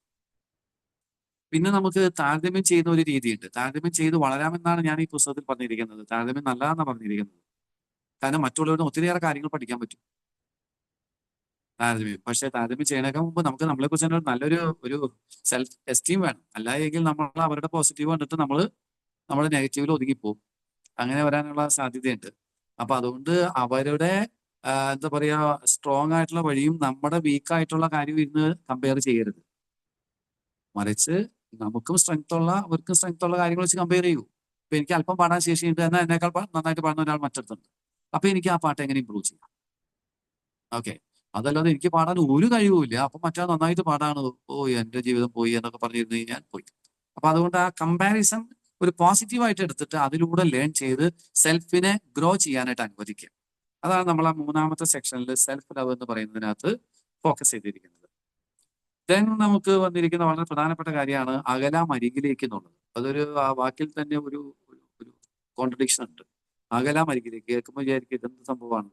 പക്ഷെ അതാണ് ശരിക്കും പറഞ്ഞാൽ എല്ലാ ബന്ധങ്ങളിലും ഒരു മതിൽ വേണമെന്നാണ് ഞാൻ പറയുന്നത്. എല്ലാ ബന്ധങ്ങളിലും വേണം. അത് എത്ര അടുത്ത ബന്ധം എന്ന് പറഞ്ഞാലും ശരി, ഒരു മതിൽ വേണം. പക്ഷെ ഇത് ഞാൻ ക്ലാസ്സിലൊക്കെ പറയുമ്പോൾ ആൾക്കാർ എന്നോട് കലഹിക്കും. ആൾക്കാർ പറയുന്ന കാര്യം മതിലൊക്കെ പൊളിച്ചു കളയുന്ന കാലാന്നാണ് പറയുന്നത്. പൊളിച്ചു കളയുന്ന കാലം. എന്നിട്ട് അവർ പറയുന്നത് പാലം പണിയണമെന്നാണ് പറയുന്നത്. അപ്പൊ ഞാൻ അവരോട് പറയും, എങ്ങനെ നമുക്ക് മതിലില്ലാതെ പാലം പണിയാൻ പറ്റും? പാലം പണിയണമെങ്കിൽ മതിൽ വേണമല്ലോ, വേണ്ടേ? അപ്പൊ അതുകൊണ്ട് ഈ സെക്ഷനിൽ നമ്മൾ ശ്രദ്ധിക്കുന്ന കാര്യം അതാണ്. ബന്ധങ്ങൾ വളർത്താനായിട്ട് മതില് വേണം. പക്ഷെ നമ്മുടെ ഒത്തിരിയേറെ ബന്ധങ്ങൾ ഈ എൻമെഷ്ഡ് ഒട്ടിപ്പിടിക്കുന്ന ബന്ധങ്ങളാണ്. ഒയ്യോ, അത് കുടുംബങ്ങളിലുണ്ട്, ഫ്രണ്ട്ഷിപ്പ് ഒക്കെ ഉണ്ട്. എന്റെ ദൈവമേ, പേഴ്സണൽ സ്പേസിനെ ഒട്ടും റെസ്പെക്ട് ചെയ്യാത്ത, എല്ലാം ഒട്ടിപ്പിടിച്ച്, അതായത് നമ്മുടെ കൂടെയുള്ള ആളെ നമ്മളിക്കാണ്ട് ഒതുക്കി കളയാണ്, റെഡ്യൂസിങ് അതർ പേഴ്സൺ. അപ്പോ അവിടെ ആ ഒട്ടിപ്പിടിക്കുന്നതിന് ഒരു സർജറി ഒക്കെ ചെയ്ത് മാറ്റണം. കാരണം അല്ലെങ്കിൽ അപകടമാണ്.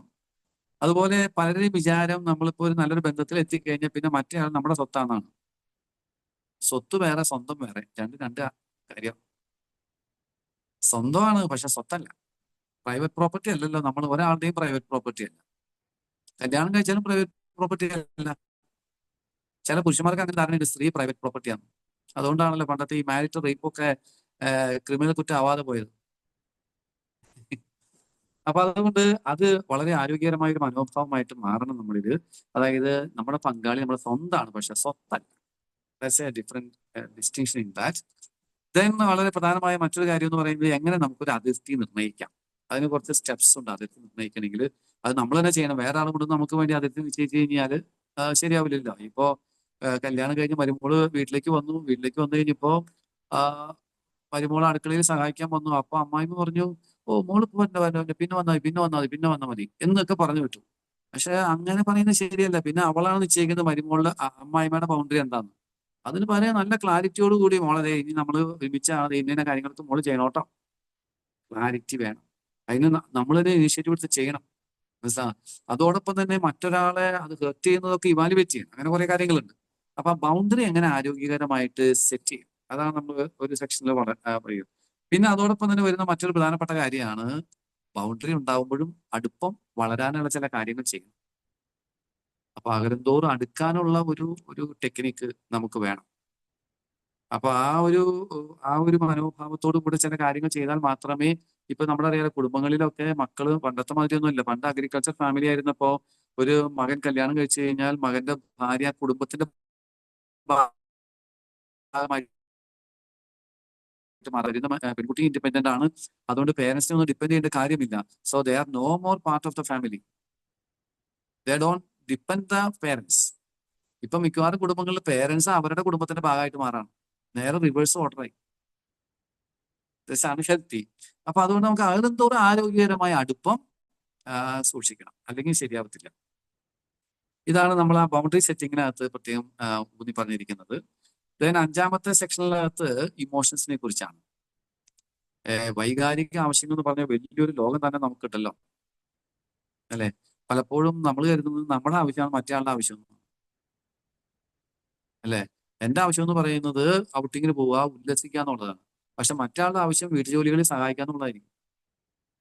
അപ്പൊ അതിനെ ആ ഇഷ്ടങ്ങളെ നമ്മുടെ ആവശ്യങ്ങൾ മറ്റൊരാളുടെ മേലെ അടിച്ചേൽപ്പിക്കാതിരിക്കാൻ അവരുടെ ആവശ്യങ്ങൾ നമ്മൾ തിരിച്ചറിയുന്ന ഒരു രീതി. പിന്നെ നമുക്കറിയാമല്ലോ മറ്റൊരാളുടെ വൈകാരിക അവസ്ഥയെ നമുക്കൊന്ന് ഐഡന്റിഫൈ ചെയ്യാൻ സാധിക്കുക. ഒരു സഹാനുഭൂതി എന്നൊക്കെ പറഞ്ഞ സാധനം ഉണ്ടല്ലോ. കൂടെ ജീവിക്കുമ്പോൾ കൂടെയുള്ള ആളുടെ വൈകാരിക തലങ്ങളെ നെയിം ചെയ്യാൻ സാധിക്കുക. അത് നെയിം ചെയ്ത് കഴിഞ്ഞാൽ അത് മനസ്സിലാക്കിയിട്ട് അതിനോട് ആരോഗ്യകരമായ റെസ്പോൺസ് കൊടുക്കാൻ സാധിക്കുക. അപ്പൊ അത് നമ്മൾ തന്നെ നമ്മുടെ ഇമോഷൻസിനെ ആദ്യം നെയിം ചെയ്യാൻ പഠിക്കണം. ഇപ്പൊ ഈ വിദേശത്തൊക്കെ നമ്മൾ കണ്ടിട്ട്, ഇപ്പൊ ഇവിടെ തുടങ്ങിയിട്ടുണ്ടെന്ന് തോന്നുന്നു, ഈ കുട്ടികളൊക്കെ ഈ വികാരങ്ങളെ നെയിം ചെയ്യാൻ പഠിപ്പിക്കും. ഇത് ഏത് വികാരം എന്നൊക്കെ പറയാനും അല്ലെങ്കിൽ അത് തിരിച്ചറിയാനും കഴിയുന്ന അവസ്ഥ. അത് ഇമോഷണൽ ഹെൽത്തിന് വളരെ പ്രധാനപ്പെട്ടതാണ്. ദെൻ എങ്ങനെ നമുക്കൊരു ബന്ധത്തിൽ ഇമോഷണലി അവൈലബിൾ ആകാം. ഇമോഷണൽ അവൈലബിലിറ്റി ഒരു കോംപ്ലിമെന്റിങ് ലാംഗ്വേജ് ഉപയോഗിച്ചിട്ട് എങ്ങനെ നമുക്ക് വൈകാരികമായിട്ട് സംലഭ്യരായി തീരാനായിട്ട് സാധിക്കും. ഇപ്പൊ ചിലരോട് നമ്മൾ നമ്മുടെ ഒരു വിഷമം പറഞ്ഞു കഴിയുമ്പോൾ you get A kind of വളരെ ഒരു റിലീവ്ഡ് ആയിട്ടുള്ളത് കിട്ടില്ലേ. ആ സമയം ചിലരോട് പറഞ്ഞാലോ കിട്ടത്തില്ല. Because they are not emotionally available. നമ്മൾ പറയുന്ന അതിനൊന്നും ഒപ്പിയെടുക്കാനോ അതിനോട് റെസ്പോണ്ട് ചെയ്യാനൊന്നും ശേഷിയില്ല. അതുകൊണ്ട് ഇമോഷണൽ അവൈലബിലിറ്റി ഒരു പ്രധാനപ്പെട്ട കാര്യമാണ്. ദെൻ അതിനകത്ത് നമ്മൾ പറയുന്ന ഒരു പേരാണ് ഒരു quality time, how we can spend. അതിനകത്ത് കണ്ടന്റ് എന്തായിരിക്കണം, അത് എങ്ങനെ ചെയ്യാൻ പറ്റും എന്നുള്ളതൊക്കെ. അതൊരു വ്യക്തിയുടെ ഇമോഷൻസും പേഴ്സണൽ എന്താ പറയാ ഫീലിങ്സും അതോടൊപ്പം തന്നെ എന്താ പറയുക നമ്മുടെ ലക്ഷ്യങ്ങളും നമ്മുടെ അംബീഷൻസും ഇതൊക്കെ ഷെയർ ചെയ്യുന്ന ഒരു ക്വാളിറ്റി ടൈം ഡെവലപ്പ് ചെയ്തെടുക്കാനായിട്ട് സാധിച്ചു കഴിഞ്ഞാൽ ഇമോഷണൽ അണ്ടർസ്റ്റാൻഡിങ് കൂടും. ദെൻ നമ്മൾ പറയുന്നത് കേൾവി വളരെ വളരെ പ്രധാനപ്പെട്ട ഒരു കാര്യമാണ്. കേൾക്കാൻ ഒരു നല്ല മനസ്സുണ്ടെങ്കിൽ തന്നെ ബന്ധങ്ങൾ വളരും. കേൾവി, അത് എമ്പതറ്റിക് ലിസണിങ് പ്രത്യേകിച്ച് ഒരു സഹാനുഭൂതിയോടെയുള്ള അല്ലെങ്കിൽ എന്താ പറയാ മറ്റൊരാളെ മനസ്സിലാക്കിക്കൊണ്ടുള്ള അവരുടെ ഇമോഷൻസിനെ ആക്സസ് ചെയ്തുകൊണ്ടുള്ള നമ്മുടെ വാക്കുകളിൽ അവരുടെ ഇമോഷൻസിനെ വിവരിച്ചുകൊണ്ടുള്ള ഒരു എമ്പതറ്റിക് ലിസണിങ് ഉണ്ട് നമ്മൾ പഠിച്ചിരിക്കുന്നത്. അതിനെക്കുറിച്ചാണ് നമ്മൾ ആ ചാപ്റ്ററിൽ പറയുന്നത് കാര്യം. അങ്ങനെ ഇമോഷണൽ ഹെൽത്ത് ഒരു റിലേഷൻഷിപ്പിന്റെ ഭാഗമാണ്. ഇമോഷൻസിനെ നമ്മൾ ആരെങ്കിലും നെഗറ്റീവായിട്ട് കണ്ടു കഴിഞ്ഞാൽ റിലേഷൻഷിപ്പ് തളർന്നു പോകും. ഇപ്പൊ ചിലരുണ്ട് ദുഃഖിക്കാൻ പാടില്ല. ദുഃഖം എന്തോ ഒരു വളരെ നെഗറ്റീവായി ഇമോഷൻ ആയിട്ടാണ് കണക്കാക്കുന്നത്. അങ്ങനെ ദുഃഖിക്കാൻ പാടില്ല എന്ന് പറയുമ്പോൾ പിന്നെ ഒരാളുടെ ദുഃഖത്തെ നമുക്ക് ഐഡന്റിഫൈ ചെയ്യാൻ പറ്റില്ല, അതിനെ നമുക്ക് റിക്കഗ്നൈസ് ചെയ്യാൻ പറ്റത്തില്ല. കാരണം അയാൾ ചെയ്യുന്നത് ശരിയല്ലെന്ന് നമ്മൾ വിചാരിക്കുന്നു. അങ്ങനെയല്ല, ദുഃഖവും ഇതിന്റെ ഒരു പാർട്ടാണ്. നോ ഇമോഷൻ ഈസ് എന്താ പറയാ, അത് നെഗറ്റീവും പോസിറ്റീവും അതിൽ തന്നെ ആവുന്നില്ലല്ലോ, അത് ന്യൂട്രലാണ്. പക്ഷെ അതിനെ നമുക്ക് ആരോഗ്യകരമായിട്ട് സമീപിക്കാൻ സാധിക്കുക എന്നുള്ളതാണ് ഏറ്റവും പ്രധാനമായ കാര്യം. അപ്പൊ അതുകൊണ്ട് ഇമോഷണൽ ഹെൽത്ത്. ദെൻ നമ്മുടെ കുടുംബങ്ങളിലൊക്കെ ഈ വ്യക്തി ബന്ധങ്ങളൊക്കെ വേണമെന്ന് കരുതുന്ന ഏറ്റവും പ്രധാനമായ കാര്യമാണ് അപ്രീസിയേഷൻ, അഭിനന്ദനം. ഈ വാക്കുകൾ ഉപയോഗിക്കുന്നത് നമ്മൾ വളരെ പിശുക്കരാണ്, അല്ലേ? ഞാൻ ഈ ക്ലാസ്സുകൾക്ക് പോകുമ്പോൾ പലപ്പോഴും ചോദിക്കാറുണ്ട്, ഒരു നന്മ കണ്ട 4 വട്ടം ഉപന്യാസം പോലെ പറയാനും ഒരു കുറവ് കണ്ടാൽ ഒറ്റ വട്ടം ഒറ്റ വാക്കിലും പറയാൻ നിങ്ങൾക്ക് പറ്റുമെന്ന്. അപ്പൊ അവര് പറയും, നേരെ തിരിച്ചാച്ചോ പറയണേ. അത് നമ്മുടെ കുടുംബങ്ങളുടെ ഒരു അവസ്ഥ, വ്യക്തിബന്ധങ്ങളുടെ ഒക്കെ ഒരു അവസ്ഥ. എപ്പോഴും ഈ നെഗറ്റീവ് പറഞ്ഞ അത് പണ്ടേ തുടങ്ങി നമുക്ക് കിട്ടിയിട്ടുണ്ട്, വീട്ടിൽ നിന്ന് തുടങ്ങി. കാരണം നമ്മളെ ഏറ്റവും കൂടുതൽ കുറ്റം പറയുന്ന ടീംസ് നമ്മുടെ പേരൻസ് ആയിരിക്കും മിക്കവാറും. എന്തിനു വേണ്ടിയിട്ട് പറയാൻ നന്നാവുന്ന വിചാരിച്ചിട്ടാണ്. പക്ഷെ നമ്മുടെ സെൽഫ് ഇമേജ് ഒക്കെ നഷ്ടപ്പെടുത്തിയത് അവർ തന്നെയാണ്. ഈ കുറ്റം പറഞ്ഞ് പിന്നെ നമ്മളിൽ ചിലരൊക്കെ അതിനെ അതിജീവിച്ച് ഇവിടെ വരെ എത്തി. പക്ഷെ അതിജീവിക്കാത്ത എത്രയോ പേരുണ്ട്. ഞാൻ പലപ്പോഴും വിചാരിക്കാറുണ്ട്, നമ്മുടെ ഈ സൊസൈറ്റി ഏറ്റവും കൂടുതൽ വയലന്റ് ആവാൻ കാരണം നമ്മൾ ഈ ചെറുപ്പം മുതൽ ഇങ്ങനെ കുറ്റം കേട്ട്. അതുകൊണ്ട് വേണ്ടത്ര രീതിയിലൊന്ന് സ്ട്രോക്ക് ചെയ്യാനായിട്ട് നമ്മുടെ ഒരു കൾച്ചറിൽ പഠിക്കുകയാണെങ്കിൽ നല്ലതാണെന്ന് എനിക്ക് തോന്നി. അപ്പൊ അതുകൊണ്ട് ചിലപ്പോൾ നമ്മൾ പറയുന്ന എന്താ പറയാ, ആ, ആ, ഈ പറഞ്ഞ കളിയാക്കലുകൾ, നെഗറ്റീവ് ലാംഗ്വേജ്, അതിന് ഞാൻ ഉപയോഗിക്കുന്ന വാക്ക് ഹിംസാത്മക ഭാഷ. ആളെ കൊന്നുകളയും, ഭീഷണിപ്പെടുത്തുക, കളിയാക്കുക, നെഗറ്റീവായിട്ട് ചിത്രീകരിക്കുക, അങ്ങനെയുള്ള കുറേയേറെ കാര്യങ്ങളുണ്ട്. അപ്പോ അതിനെ തിരിച്ചറിയാനായിട്ട് സാധിക്കാം. പിന്നെ ഈ വാക്കിന് വലിയ പവറുണ്ട്. വാക്കിന് വലിയ പവറുണ്ടെന്ന് പറയുമ്പോൾ നമ്മളൊരു വാക്ക് പറഞ്ഞില്ലെങ്കിൽ അത്രയും കുറവ് അവിടെ ഉണ്ടെന്ന് അതിന്റെ അർത്ഥം. അപ്പൊ പറയാത്ത വാക്ക് ഒരു പിറക്കാത്ത നന്മയാണ്, അല്ലേ? അതുകൊണ്ട് അതിന്റെ ആ നെക്സ്റ്റിനകത്ത് നമ്മൾ പറയുന്നത്, use your words in positive way, positive communication. Positive കമ്മ്യൂണിക്കേഷനിൽ, അല്ലെ, ഭർത്താവ് ഭാര്യയോട് പറയണം, ഇന്ന് നീ സുന്ദരിയായിരിക്കുന്നു എന്ന് പറഞ്ഞാൽ ഇത്രയും കുട്ടി നമ്മൾ ഈ ദേഹത്ത് ഇടുന്ന കാര്യമില്ലല്ലോ. അത് പറയാത്തോണ്ടല്ലേ നമ്മൾ ഇത് ഇത്ര ഇട്ടുകൊണ്ടിരിക്കുന്നത്. ഞാൻ പറഞ്ഞു വരുന്നത് അപ്രീസിയേഷൻ, ആ ഒരു ഒരു ഒരു പോസിറ്റീവ് ലാംഗ്വേജ് അതിന്റെ. പിന്നെ ചിലര് പ്രശംസിക്കുന്നതിന് ഒരു സയന്റിഫിക് മെത്തേഡ് ഉണ്ട്. ഡീറ്റെയിൽ ആയിട്ട് പ്രശംസിക്കാനായിട്ട് പരിശീലിക്കണം. ഇപ്പോ നമ്മളിലോ നമ്മുടെ പങ്കാളി ഒരു നല്ല ഭക്ഷണം ഉണ്ടാക്കിയെന്ന് കരുതുക. നല്ല ഭക്ഷണം എന്ന് വെറുതെ പറയുന്നതും അതിനെക്കുറിച്ച് ഒരു 5-6 സെന്റൻസ് എങ്കിലും പറയുന്നത് തമ്മിൽ ഭയങ്കര വ്യത്യാസമാണ്. ഓരോ സെന്റൻസും നമുക്ക് പോസിറ്റീവായുള്ള എനർജി കിട്ടും. അപ്പോ വിശദീകരിച്ച് പറയണം, ഉള്ളതേ പറയാവൂ. എപ്പോഴും പോസിറ്റീവ് പറയരുത്, ഇടയ്ക്കൊരു നെഗറ്റീവ് പറയണം. ഞാൻ ഇതിനകത്ത് പറയുന്ന ഒരു 5:1 ആണ്. അല്ലെങ്കിൽ അയാൾ വിചാരിക്കും ഞാൻ വലിയ പെർഫെക്റ്റ് ആണ്, പിന്നെ ഒരു കുറവ് അംഗീകരിക്കില്ല. അത് വലിയ പാടാണ്. ചില മക്കളൊക്കെ വീടുകളിൽ വളർന്നു വന്നപ്പോൾ അങ്ങനെയാണ്. അതുകൊണ്ട് കല്യാണം കഴിച്ച വലിയ പ്രശ്നം. അപ്പൊ അതുകൊണ്ട് ഈ പ്രശംസിക്കുന്നതിന്റെ സയന്റിഫിക് റൂൾസ് ആണ് നമ്മൾ അതിനകത്ത് ഡിസ്കഷൻ നടത്തുന്നത്. പിന്നെ ഈ നന്ദി, ഒരു ആറ്റിറ്റ്യൂഡ് ഓഫ് ഗ്രാറ്റിറ്റ്യൂഡ് നമ്മൾ പറയില്ലേ, അതിന്റെ ഗുണം വളരെ വലുതാണ്. നന്ദിയുടെ ഒരു മനസ്സ് സൂക്ഷിച്ചു. ഇപ്പൊ നമുക്ക് കിട്ടുന്ന എന്താ പറയാ, ഓരോ കാര്യങ്ങളും വീടുകളിലെ ഏത് ബന്ധത്തിലാണെങ്കിലും ശരി, എന്തുമാത്രം നന്മയെ നമ്മൾ സ്വീകരിക്കുന്നത്, അല്ലെ? അപ്പോ ആ നന്മ നമുക്ക് കുറച്ച് നന്ദി പറയാൻ സാധിക്കുമ്പോൾ നമ്മളിൽ തന്നെ നല്ല ഹോർമോൺസ് ഒക്കെ ഉത്പാദിപ്പിക്കപ്പെടും. അത് നമ്മുടെ ജീവിതത്തെ വളരെ നല്ല ബന്ധത്തെ വളർത്തിയെടുക്കാൻ സാധിക്കും. ഞാൻ പലപ്പോൾ വേഗത്തിൽ പോകാല്ലേ, കാരണം നിങ്ങൾക്ക് ഇനി സംസാരിക്കാൻ സമയം കിട്ടില്ല. 9-10 ആയില്ലാവും. ഇത് മുഴുവൻ ഞാൻ പറയണോ? കാരണം നിങ്ങൾ വായിച്ചിട്ടുണ്ടെങ്കിൽ പിന്നെ ഞാൻ ഇതെല്ലാം പറയണമെന്നില്ലല്ല. എന്ത് തോന്നുന്നു? എത്ര മിനിറ്റ് കൂടി നമുക്ക് എടുക്കാം? അച്ഛനിന്ന് കേൾക്കാൻ ഞങ്ങൾക്ക് ഇഷ്ടം. അച്ഛനിന്ന് കേൾക്കാൻ അതെയോ? ഇഷ്ടം. അത് ശരിയാ, ഓക്കെ. പറയുന്നതാണ് നല്ലത്. അതെ അല്ലേ? ഓക്കെ, അപ്പൊ ഞാൻ ഇതൊന്ന് പറഞ്ഞു തീർക്കാം, എന്നിട്ട് നമുക്ക് സംസാരിക്കാം. Okay, then next one is demonstration of affection, വാത്സല്യം. ഈ ക്ലാസ്സുകൾക്ക് പോകുമ്പോൾ ഞാൻ ചോദിക്കുന്ന ഒരു ചോദ്യമാണ്, പ്രത്യേകിച്ച് പേരൻസ് ഒക്കെ ആണെങ്കിൽ ചോദിക്കും, മക്കളുടെ മുമ്പിൽ വെച്ച് ഉമ്മ കൊടുക്കാറുണ്ടോ എന്ന് ചോദിക്കും. അപ്പൊ ചിലർക്ക് അത് കേൾക്കുമ്പോൾ തന്നെ അച്ഛനോടൊരു അലർജിയാണ്. എന്നിട്ട് ഉമ്മയാണ്, എന്റെ ദൈവമേ. ഞാൻ ഒരു സ്ഥലത്ത് ക്ലാസ്സിന് പോയിട്ട് പിറ്റേ ദിവസത്തെ ക്ലാസ്സിന് അവർ വന്നില്ല. കാരണം അച്ഛൻ ഉമ്മയെ കുറിച്ച് പറഞ്ഞിട്ടുണ്ട്, ചുംബനം. അങ്ങനെയാണ് നമ്മുടെ കൾച്ചർ. കാരണം ഈ ചുംബനം എന്ന് പറഞ്ഞ ഉടനെ ഈ സെക്ഷുവൽ കൊണോട്ടേഷനാണ് നമ്മുടെ ആൾക്കാർക്ക് മനസ്സിലാവുന്നത്. ഈ ശരിക്കും ഒരു ബന്ധം വളരാൻ ഏറ്റവും കൂടുതൽ വേണ്ട ഒരു കാര്യമായിട്ട് എനിക്ക് തോന്നിയിട്ടുള്ളത് നോൺ സെക്ഷുവൽ ടച്ചാണ്. Physical touch, non sexual. ഈ സെക്ഷുവലൊക്കെ ഇതിനകത്ത് വളരെ ചുരുക്കമുള്ളൂ. നോൺ സെക്ഷുവൽ ആയിട്ടുള്ള ഫിസിക്കൽ ടച്ച് ഒത്തിരി കൈമാറുമ്പോഴാണ് ശരിക്കും വാത്സല്യം വരുന്നത്. സ്പർശനത്തിന് വലിയ പവറുണ്ട്. അപ്പൊ ഈ വാത്സല്യം നമുക്ക് സ്പർശനത്തിലൂടെ പ്രകടിപ്പിക്കാം, വാക്കുകളിലൂടെ പ്രകടിപ്പിക്കാം.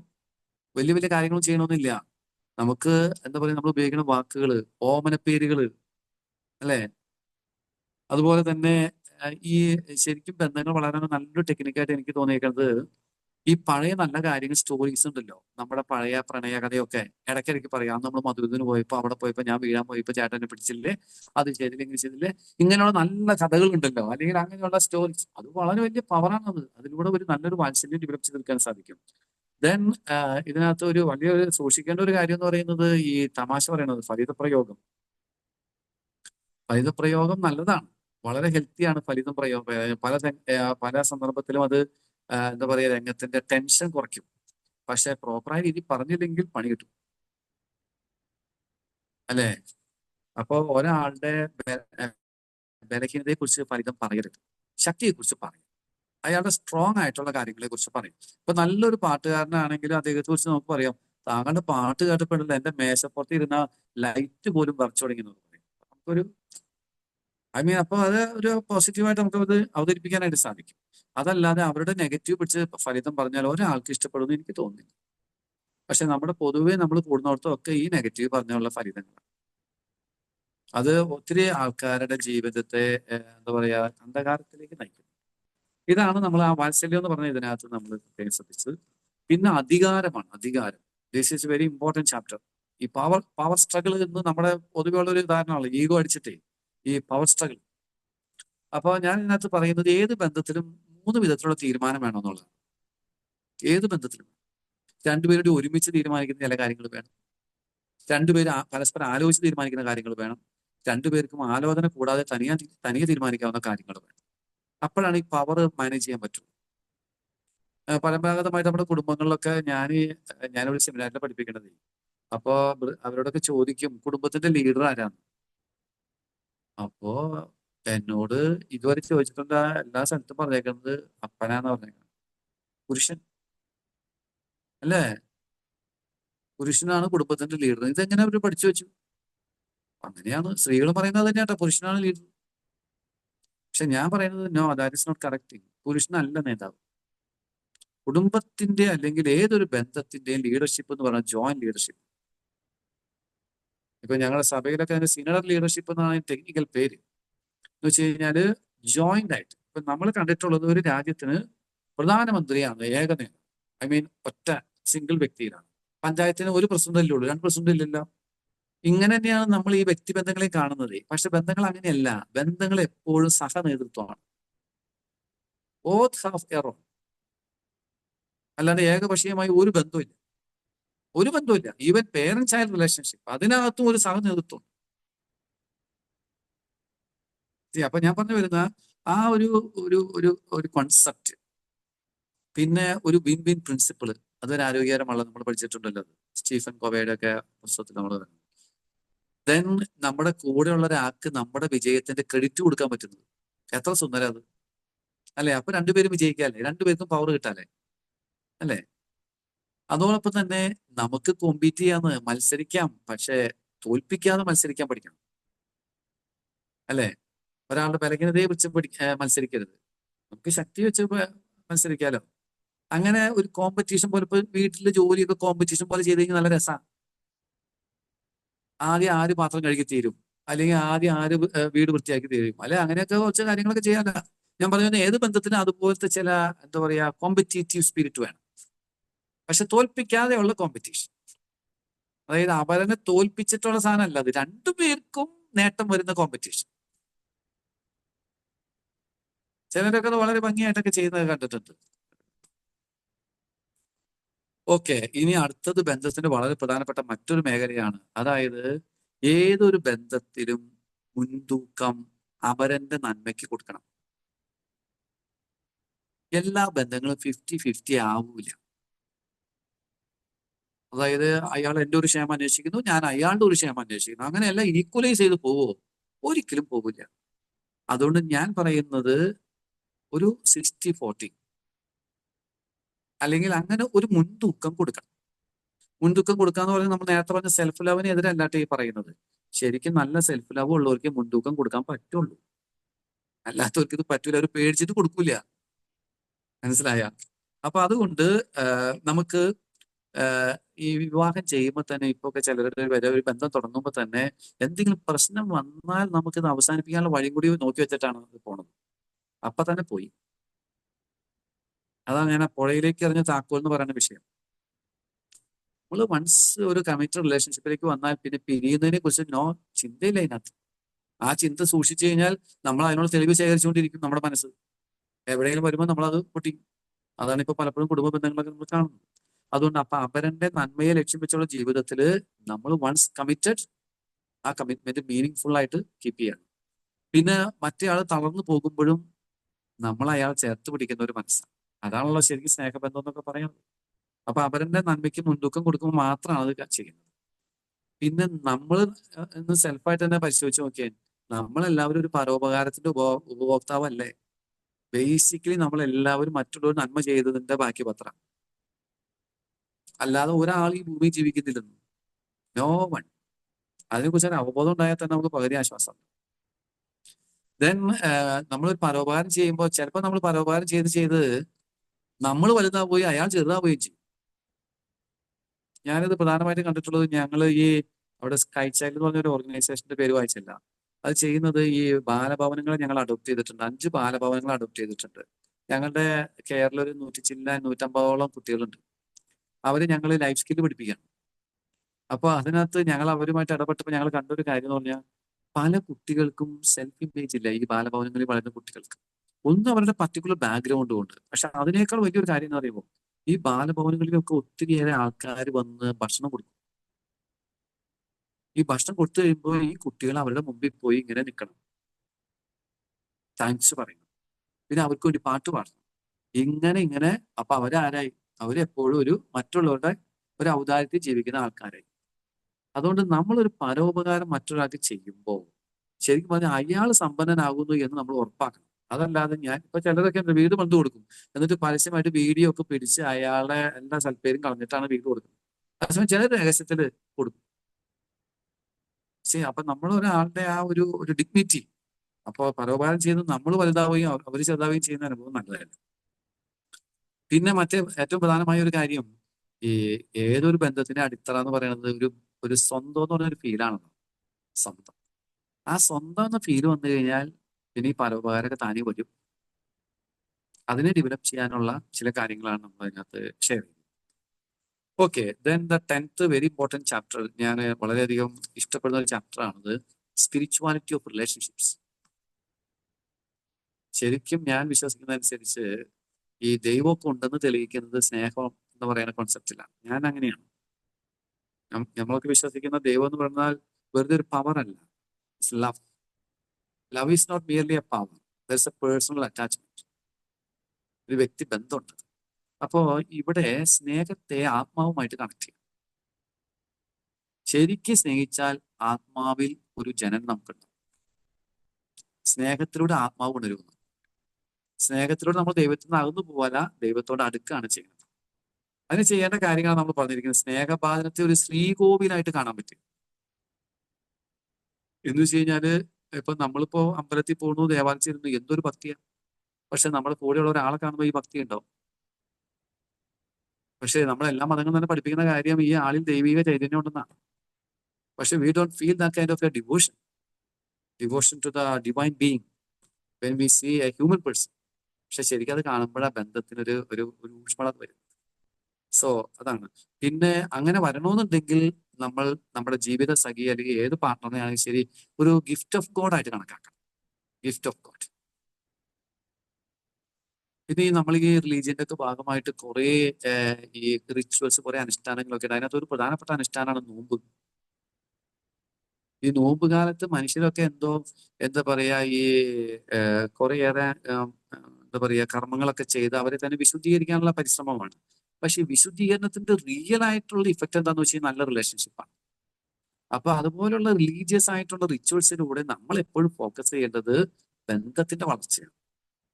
ഒരു മതത്തിന്റെ സക്സസ്, ഒരു ദൈവത്തിന്റെ സക്സസ് എന്നൊക്കെ പറയുന്നത് ശരിക്കും പറഞ്ഞാൽ എത്രമാത്രം ഹെൽത്തി റിലേഷൻഷിപ്പിലേക്ക് ഈ ദൈവികമായ പ്രവൃത്തി, ഇപ്പൊ നമ്മൾ ചോദിക്കുന്ന പൂജ അല്ലെങ്കിൽ നമ്മൾ ചെയ്യുന്ന പ്രാർത്ഥന എത്രമാത്രം സഹായിക്കുന്നു എന്നതാണ് അതിന്റെ അളവ് പോലും. അപ്പോ വ്യക്തികളിലൂടെയാണ് നമ്മൾ ദൈവത്തിലേക്ക് വളരുന്നത്. അല്ലാതെ നമ്മൾ നേരിട്ട് ദൈവവുമായിട്ട് അത് ഒരു തരം വിഗ്രഹാരാധനയായിട്ട് മാറാനുള്ള സാധ്യതയുണ്ട്. കാരണം നമ്മൾ ചില ദൈവങ്ങളൊക്കെ നമ്മുടെ സ്വന്തമായിട്ട് കണ്ടിട്ട് അവരെ പൂജിച്ച് വച്ചടി കയറ്റം കൊണ്ടുവരുന്ന തരത്തിലുള്ള ദൈവവിശ്വാസമുണ്ട്. പക്ഷെ അതല്ല ഞാൻ ഉദ്ദേശിക്കുന്നത്. വ്യക്തിബന്ധങ്ങളിലൂടെ ദൈവത്തിലേക്ക് വളരുന്ന ഒരടുപ്പം. പിന്നെ അതോടൊപ്പം തന്നെ അങ്ങനെ ബന്ധത്തിൽ വളരണമെന്നുണ്ടെങ്കിൽ ഒരു ആത്മീയ ഒരെണ്ണെങ്കിലും ഒരുമിച്ച് പരിശീലിക്കണം, ചെയ്യണം. എന്തെങ്കിലും ഒരു ചെറിയൊരു ആത്മീയ പ്രവൃത്തി, എന്തെങ്കിലും. ഇപ്പൊ രണ്ടുപേരുടെ ഒരുമിച്ച് ഒരു പാവപ്പെട്ടവനെ സഹായിക്കുന്നത് പോലും ഒരു ആത്മീയ പ്രവൃത്തിയാണ്. അപ്പൊ ചില വ്യക്തികളൊക്കെ അങ്ങനെ ചെയ്യുന്നുണ്ട്. അവരുടെ ഫ്രണ്ട്സ്, ആ ഒരു ബന്ധത്തിന്റെ ഭാഗമായിട്ട് they help people, acts of mercy അല്ലെങ്കിൽ ചാരിറ്റി. ഓക്കെ, അപ്പൊ ആത്മാവ് ഉണരുന്ന ബന്ധമാണ് ശരിക്കും പറഞ്ഞ എല്ലാ വ്യക്തിബന്ധങ്ങളിലും പാർട്ണറെ നമ്മൾ വിളിക്കേണ്ട പേര് ആത്മസഖി എന്നാണ്. ആത്മാവിനെ ഉണർത്തുന്ന സഖി. ദെൻ അടുത്ത വളരെ ഇന്നത്തെ കാലഘട്ടത്തിൽ വളരെയധികം ചർച്ച ചെയ്തുകൊണ്ടിരിക്കുന്ന വിഷയമാണ്, ഇപ്പൊക്കെ സോഷ്യൽ മീഡിയയിൽ വളരെ ലൈവാണ്, ലൈംഗികത. നമ്മുടെ ബോഡി, നമ്മുടെ ശരീരം, അല്ലേ? അപ്പൊ ഇതിനകത്ത് ആദ്യത്തെ ഒരു ചാപ്റ്റർ പറയുന്നത് ശരീരം വസ്തുവല്ല, വ്യക്തിയാണ്. നമുക്ക് ഒരാളുടെ ശരീരത്തെ കാണുമ്പോഴേ വ്യക്തിയായിട്ട് കാണാൻ പറ്റണം, അല്ലെ? നമ്മള് ഈ പെണ്ണ് കാണാൻ ചടങ്ങിന് പോകുമ്പോൾ എന്തിട്ട് കാണുന്നത്? ശരീരമല്ലേ കാണുന്നത്, അല്ലേ? നഗ്നമായ ശരീരത്തിന്റെ ഈ മുഖമെങ്കിലും കാണാതെ നമ്മളൊരു വ്യക്തിയെ കണ്ടു എന്ന് പറയോ? ഇല്ലല്ലോ. പെണ്ണ് കാണാൻ ചെന്നപ്പോ കംപ്ലീറ്റ് കവർ ചെയ്തെന്ന് കഴിഞ്ഞാൽ പെണ്ണിനെ കണ്ടു എന്ന് പറയോ? ഇല്ലല്ലോ. ഒരാളെ കാണുക എന്ന് പറഞ്ഞാൽ it is express through body. So body ഒരു ഒബ്ജക്റ്റ് അല്ല, ഒരു വസ്തുവല്ല, വ്യക്തിയാണ്. ആ രീതിയിൽ ശരീരത്തെ കാണും. അത് നമ്മുടെ ശരീരത്തെ അങ്ങനെ കാണണം, മറ്റുള്ളവരുടെ ശരീരത്തെയും അങ്ങനെ കാണണം. ദെൻ റോസാപ്പൂ പോലെയുള്ള ശരീരം എന്ന് വെച്ച് കഴിഞ്ഞാല് I have to be proud of my body. എന്റെ ശരീരത്തെ കുറിച്ച് എനിക്കൊരു അഭിമാനം ഉണ്ടാവണം. എന്റെ ശരീരത്തിന്റെ ആകൃതി, അതിന്റെ നിറം, അതിന്റെ പൊക്കം, വാട്ട് എവർ ബി, അല്ലെ? ഇപ്പൊ ചിലർക്ക് വണ്ണം കൂടിക്കഴിഞ്ഞാൽ ഭയങ്കര അസ്വസ്ഥയാണ്. അങ്ങനെയുള്ളവർക്ക് നല്ല ബന്ധം പറ്റില്ല. Okay, I love my body, അല്ലെ? പണ്ടൊക്കെ ബോഡി ഷേമിങ് ഒത്തിരി ഉണ്ടായിരുന്നു. ഇപ്പൊ കുറച്ച് ആൾക്കാർ അതിനെ കുറിച്ച് അവബോധം തുടങ്ങിയിട്ടുണ്ട്. പക്ഷെ നമ്മളോട് തന്നെ നമ്മുടെ ശരീരത്തെ കുറിച്ച് നമുക്കൊരു ഒരു ഒരു ഒരു റോസാപ്പൂവിനോട് ഉപമിക്കുക. അപ്പൊ തന്നെ അതിന്റെ നമ്മുടെ ശരീരത്തിന്റെ ഡിഗ്നിറ്റി നമുക്ക് കുറച്ചും കൂടിയൊക്കെ വ്യക്തമാവാനായിട്ട് സഹായിക്കും. പിന്നെ വളരെ പ്രധാനമായ കാര്യമാണ് ഈ ലൈംഗിക മേഖലകളിൽ ഒത്തിരിയേറെ അടിമത്തങ്ങൾ ഉണ്ടാവാൻ സാധ്യതയുണ്ട്. അതുകൊണ്ട് നമ്മളോട് തന്നെ പറയണം, ഞാൻ അതിന്റെ അടിമയല്ല, ഞാൻ എന്റെ ഉടമയാണ്. എന്ന് വെച്ച് കഴിഞ്ഞാൽ കൺട്രോൾ ഈസ് ഇൻ മൈ. അപ്പൊ നമുക്ക് ഈ അടിമത്തത്തിലേക്ക് നയിക്കുന്ന കുറേയേറെ കാര്യങ്ങളുണ്ട്. പ്രത്യേകിച്ച് ഈ സെക്ഷുവൽ എന്താ പറയാ ഡ്രൈവിനെ ഉണർത്തുന്ന അല്ലെങ്കിൽ അത്തരത്തിലുള്ള കുറേയേറെ കാര്യങ്ങളുണ്ടല്ലോ. അത് ഡിസോർഡേഴ്സ് വരെ ഉണ്ടാകാം. അതിനെ നമ്മൾ മാനേജ് ചെയ്യാനായിട്ട് പഠിക്കണം. അതാണ് നമ്മൾ അതിനകത്ത് എഴുതിയിരിക്കുന്നത്. പിന്നെ അതിന്റെ രണ്ട് സെക്ഷനിൽ പിന്നെ വരുന്നത് ഒരു വിവാഹത്തിലുള്ള ലൈംഗികതയും ഒരു ബ്രഹ്മചര്യത്തിലുള്ള ലൈംഗികതയുമാണ്. ഞാൻ വിശദീകരിക്കുന്നില്ല. ദാറ്റ് ഈസ് ഓൾറെഡി നമുക്ക് അതിനകത്തുണ്ട്. വിവാഹത്തിലെ ലൈംഗികത എന്ന് പറഞ്ഞാൽ വലിയൊരു സമർപ്പണത്തിന്റെ മേഖലയാണ്. അതുപോലെ ബ്രഹ്മചര്യത്തിലും ലൈംഗികതയുണ്ട്. പക്ഷെ അത് വേറൊരു വിധത്തിലുള്ള, അതായത് ഇപ്പൊ നമ്മള് വെള്ളത്തിൽ നിന്ന് കറണ്ട് ഉണ്ടാക്കുന്ന പോലെയാണ് ഞാൻ വിശ്വസിക്കുന്നത്. വെരി പവർഫുൾ ആയിട്ടുള്ള ക്രിയേറ്റീവ് ആയിട്ടുള്ള ഒരു ഔട്ട്പുട്ട് വരുന്നതാണ് ബ്രഹ്മചര്യത്തിലെ ലൈംഗികത. അല്ലാതെ ലൈംഗികത ഇല്ലാത്ത സാധനമല്ല ഈ ബ്രഹ്മചര്യം എന്നൊക്കെ പറയുന്നത്. അപ്പോ ചിലർ സിംഗിൾ ആയി ജീവിക്കുന്നവരാണ്, ചിലർ മാരീഡ് ആണ്. രണ്ട് ലൈഫിലാണെങ്കിലും ശരി, there is A sexual expression, അതിന്റെ റോളുണ്ട്. അത് ഒരു ജനറ്റിക്കൽ സെക്സ് ബ്രഹ്മചര്യത്തിലില്ല. പക്ഷേ അത് വേറെ വിധത്തിലുള്ള ഒരു സൈക്കോളജിക്കൽ ആയിട്ടുള്ള എക്സ്പ്രഷൻ ഉണ്ട്. അതുണ്ടായാലാണ് ഒരു ലൈഫ് ഉള്ളൂ. ഇപ്പൊ നമ്മൾ ഈ ബ്രഹ്മചാരികൾ എന്തുകൊണ്ട് ഇത്രയും ക്രിയേറ്റീവ് ആവുന്നത്? ആ സാധനം ഉള്ളതുകൊണ്ട്, ഈ സെക്ഷൽ എനർജി ഉള്ളതുകൊണ്ടാണ്. അപ്പൊ അതിനെ നന്നായിട്ട് മാനേജ് ചെയ്യാൻ അതാത് ജീവിതാന്തസ്സിനനുസരിച്ചിട്ട്. Then 12th one conflict resolution സ്കില്ലാണ് നമ്മൾ ചർച്ച ചെയ്യുന്നത്. ഒരു പ്രശ്നം ഉണ്ടായി കഴിഞ്ഞ് കഴിഞ്ഞാൽ നമുക്കതിനെ അപ്പൊ ചിലർക്ക് ഒരു പ്രത്യേകത ഉള്ളതെന്ന് അറിയാമോ? പ്രശ്നമൊന്നും ഉണ്ടാവാതിരിക്കുന്ന ബന്ധത്തിൽ നല്ലതെന്നാണ്. പക്ഷെ അതൊരിക്കലും നല്ലതല്ലല്ലോ, പ്രശ്നം ഉണ്ടാവും. അപ്പോ വ്യത്യസ്തതകളെ ആഘോഷമാക്കി മാറ്റാനായിട്ട് സാധിക്കും. വ്യത്യസ്തതകളെ ഒരു ആഘോഷമാക്കി. ഒരിക്കലും നമ്മൾ രണ്ടുപേരും ഒന്നല്ലല്ലോ, വ്യത്യസ്തതകളാണ്. പക്ഷെ വ്യത്യസ്തതകളിൽ നന്മയുണ്ടെന്ന് ചിന്തിക്കാൻ സാധിച്ചാലേ ബന്ധം നന്നാവും. ദെൻ പ്രശ്നങ്ങളുണ്ടാവും. പ്രശ്നങ്ങളിൽ വ്യക്തിക്ക് പ്രശ്നത്തിന്റെ കാരണത്തെക്കാൾ പ്രാധാന്യം കൊടുക്കുക. അതാണ് വളരെ പ്രധാനപ്പെട്ട കാര്യം. നമുക്ക് ഇപ്പൊ ഭാര്യ ചെയ്യുന്ന ഒരു കാര്യം തെറ്റിപ്പോയി. ആ തെറ്റിയ കാര്യത്തെക്കാൾ പ്രധാനപ്പെട്ടാണല്ലോ എന്റെ ഭാര്യ, അല്ലേ? ഇപ്പൊ ഭാര്യ ഡ്രൈവിംഗ് പഠിച്ചു കഴിഞ്ഞപ്പോ എന്റെ മുറ്റത്ത് നിന്ന് ചെടി പോയി, അല്ലെങ്കിൽ വണ്ടിക്ക് കേടുപാട് പറ്റി, മനസ്സിലാവുന്നുണ്ടോ? എന്ന് വെച്ചാൽ ഞാൻ ഭാര്യയെ കുറ്റം പറയുകയും പിന്നീട് ഒരിക്കലും ആ വണ്ടി ഓടിക്കാൻ കഴിയാത്ത വിധത്തിൽ അവളുടെ മാനസിക നില കെടുത്തുകയും ചെയ്തു കഴിഞ്ഞാൽ നമ്മൾ എന്തിനാ priority? So always we should give priority to persons than the subject on which we have a conflict. Then ഈ നമ്മുടെ നമ്മുടെ എന്താ പറയാ, പ്രശ്നങ്ങൾ വരുമ്പോ എല്ലാത്തിനും ഉത്തരവാദിത്വം നമ്മൾ എടുക്കേണ്ട കാര്യമില്ല, അല്ലെ? അമ്മായിമ്മ ഒരു പ്രശ്നമായിട്ട് നമ്മുടെ അടുത്ത് വരുമ്പോ മരുമോളെ എല്ലായിട്ടും എടുക്കേണ്ട കാര്യമുണ്ടോ? ചിലത് അമ്മായിമ്മയുടെ പ്രശ്നമായിരിക്കും, അത് അവിടെ വെക്കി. ഇതെല്ലാം നമ്മൾ തലയിലെടുത്ത് വെച്ചിട്ട് ഇവിടെ പൊട്ടിച്ചിട്ടിലും ഒച്ചപ്പാടും പകളാണ്. അതിന്റെ ആവശ്യമില്ല. സോ അതിനെ ഡിസ്റ്റിങ്ഷ് ചെയ്യാനായിട്ട് നമ്മൾ പഠിക്കണം. ആ റെസ്പോൺസിബിലിറ്റി ആരുടെയാണോ അതനുസരിച്ച് മാനേജ് ചെയ്യാനായിട്ട്. പിന്നെ ഈ പ്രശ്നങ്ങൾ ഉണ്ടാകുമ്പോൾ നമുക്ക് പലപ്പോഴും ഉള്ള ഒരു കാര്യമാണ് നമ്മുടെ മനസ്സ് ചാഞ്ചാക്കും. ഒന്ന് പുറകിലേക്കും പോകും, രണ്ട് മുമ്പിലേക്കും പോകും. ഇയാളുടെ ഇനി എങ്ങനെ ജീവിക്കും? ദൈവമേ, ഇത് ഇങ്ങനെയാണെങ്കിൽ ഇപ്പൊ എങ്ങനെ ജീവിക്കും? അല്ലെ, ഇയാൾ ഇന്ന് മാത്രം, പണ്ട് ഇങ്ങനെ തന്നെയായിരുന്നു. കണ്ടോ, ഒന്ന് പാസ്റ്റും ഒന്ന് future. No, live in the present. ആ പ്രസന്റിൽ എങ്ങനെ മനസ്സിനെ ഹോൾഡ് ചെയ്ത് നിർത്താം, അതാണ് നമ്മൾ അവിടെ ചർച്ച ചെയ്യുന്ന ഒരു കാര്യം. ദെൻ പലർക്കും ഈ ബന്ധങ്ങളിലൊക്കെ പീഡനങ്ങൾ ഉണ്ടാവും. അപ്പൊ പീഡനങ്ങൾ വരുമ്പോൾ എങ്ങനെ ആ പീഡനത്തെ, അത് ഒരു ട്രോമ ആണല്ലോ, അതിനെ എങ്ങനെ അതിജീവിക്കാം, അതിനുള്ള ഒരു ഫോർമുലയാണ് പിന്നെ നമ്മൾ അവതരിപ്പിച്ചിരിക്കുന്നത്. ഓക്കെ, ദെൻ അടുത്ത റിലേഷൻഷിപ്പിന്റെ, ഇത് ഓരോന്നും വളരെ വളരെ പ്രധാനപ്പെട്ടതാണ്. അടുത്തതാണ് അനുകമ്പ. കമ്പാഷൻ ഇല്ലാതെ ഒരു റിലേഷൻഷിപ്പ് സർവൈവ് ചെയ്യില്ല. നല്ല അനുകമ്പ, കമ്പാഷൻ വേണം. അതിനകത്ത് വളരെ പ്രധാനപ്പെട്ട ഒരു കാര്യമാണ് ക്ഷമ. ഞാൻ ഈ ക്ലാസ്സുകൾ എടുക്കാൻ പോകുമ്പോൾ കണ്ടെത്തുന്ന ഒരു കാര്യം, മനുഷ്യർ പലരും ക്ഷമിക്കുന്നുണ്ട്, പക്ഷെ ഹെൽത്തി ആയിട്ടല്ല ക്ഷമിക്കുന്നത്. പലരുടെയും ക്ഷമ എന്ന് പറഞ്ഞാൽ എന്താ അറിയാമോ, ഈ മറന്നുപോട്ടെ, വിട്ടുപോട്ടെ, കളയട്ടെ, അങ്ങനെയാണ്. അതല്ലാതെ ശരിക്കും ക്ഷമ എന്ന് പറയുന്നത് നമ്മളെ വേദനിപ്പിച്ച വ്യക്തി നമ്മളെ വേദനിപ്പിച്ചു എന്ന് അംഗീകരിക്കലും ആ വേദനിപ്പിച്ചതിന്റെ ഉത്തരവാദിത്തം അയാളിൽ നിന്ന് എടുത്തു മാറ്റാൻ ഒരു കാരണം കണ്ടെത്തലുമാണ്. അതല്ലാതെ വിട്ടുപോട്ടെ വിട്ടുപോട്ടെ എന്ന് പറഞ്ഞ് പോകൂലേ, ഇതെല്ലാം കൂടി ക്യുമുലേറ്റീവ് ആയിട്ട് തിരിച്ചു വരും. അപ്പൊ ഹെൽത്തി ആയിട്ട് ഇങ്ങനെ ക്ഷമിക്കാൻ പറ്റുമെന്നാണ് നമ്മൾ അതിനകത്ത് ചെയ്തിരിക്കുന്നത്. അപ്പൊ അതിന് ആ വ്യക്തിക്ക് കൊടുക്കുന്ന നമ്മളൊരു പ്രാധാന്യവും, അതോടൊപ്പം തന്നെ എന്താ പറയാ, തെറ്റുകൾ പറ്റുമ്പോൾ നമ്മളൊരു ടീമാണെന്നുള്ളൊരു ബോധ്യം, ഇതൊക്കെ വളരെ പ്രധാനപ്പെട്ട ഒരു കാര്യമാണ്. ദെൻ ക്ഷമ ചോദിക്കുന്നതുണ്ട്, ക്ഷമ കൊടുക്കുന്നതുമുണ്ട്. ക്ഷമ ചോദിക്കുന്നത് ചിലരെ അവകാശമായിട്ട് ചോദിക്കുന്നത്, ചോദിച്ചാൽ അപ്പൊ തന്നെ ക്ഷമിച്ചോളണം. അത് നടക്കുന്ന കാര്യമല്ലല്ലോ. അപ്പൊ എങ്ങനെ സയന്റിഫിക് ആയിട്ട് നമുക്ക് എങ്ങനെ ക്ഷമ ചോദിക്കാം, എങ്ങനെ ക്ഷമ കൊടുക്കാം, അതാണ് നമ്മൾ അവിടെ ചർച്ച ചെയ്തത്. പിന്നെ നമുക്ക് ഒരു വ്യക്തിയുടെ ഹിസ്റ്ററി അറിയണം. ഹിസ്റ്ററി മീൻസ് പ്രത്യേകിച്ച് അവരുടെ ഒരു സൈക്കോളജിക്കൽ ഹിസ്റ്ററി അറിയുമ്പോഴാണ് നമുക്ക് അവരോട് ക്ഷമിക്കാനായിട്ട് സാധിക്കുന്നത്. അടുപ്പം കൂടും. മനസ്സിലായോ? ഇപ്പൊ ഞാൻ ചിലപ്പോൾ കണ്ടിട്ടുണ്ട്, ഈ കൗൺസിലിങ്ങിലൊക്കെ ഇരിക്കുമ്പോൾ ചില വ്യക്തികളുടെ ഹിസ്റ്ററി അറിഞ്ഞു കഴിയുമ്പോൾ അവരുടെ പാർട്ട്ണർക്ക് തന്നെ അവരോട് ഒരു എമ്പതി വരും. കാരണം അവർ ബിഹേവിയർ, അവരുടെ ചെറുപ്പകാലത്തൊക്കെ അനുഭവിച്ച കാര്യങ്ങളൊക്കെ ചിലപ്പോൾ നമ്മൾ ചിന്തിക്കും നമ്മളൊക്കെ ഇത് അനുഭവിച്ചെങ്കിൽ ഇത്രയും പോലെ ആരോഗ്യം നമുക്ക് ഉണ്ടാവില്ല.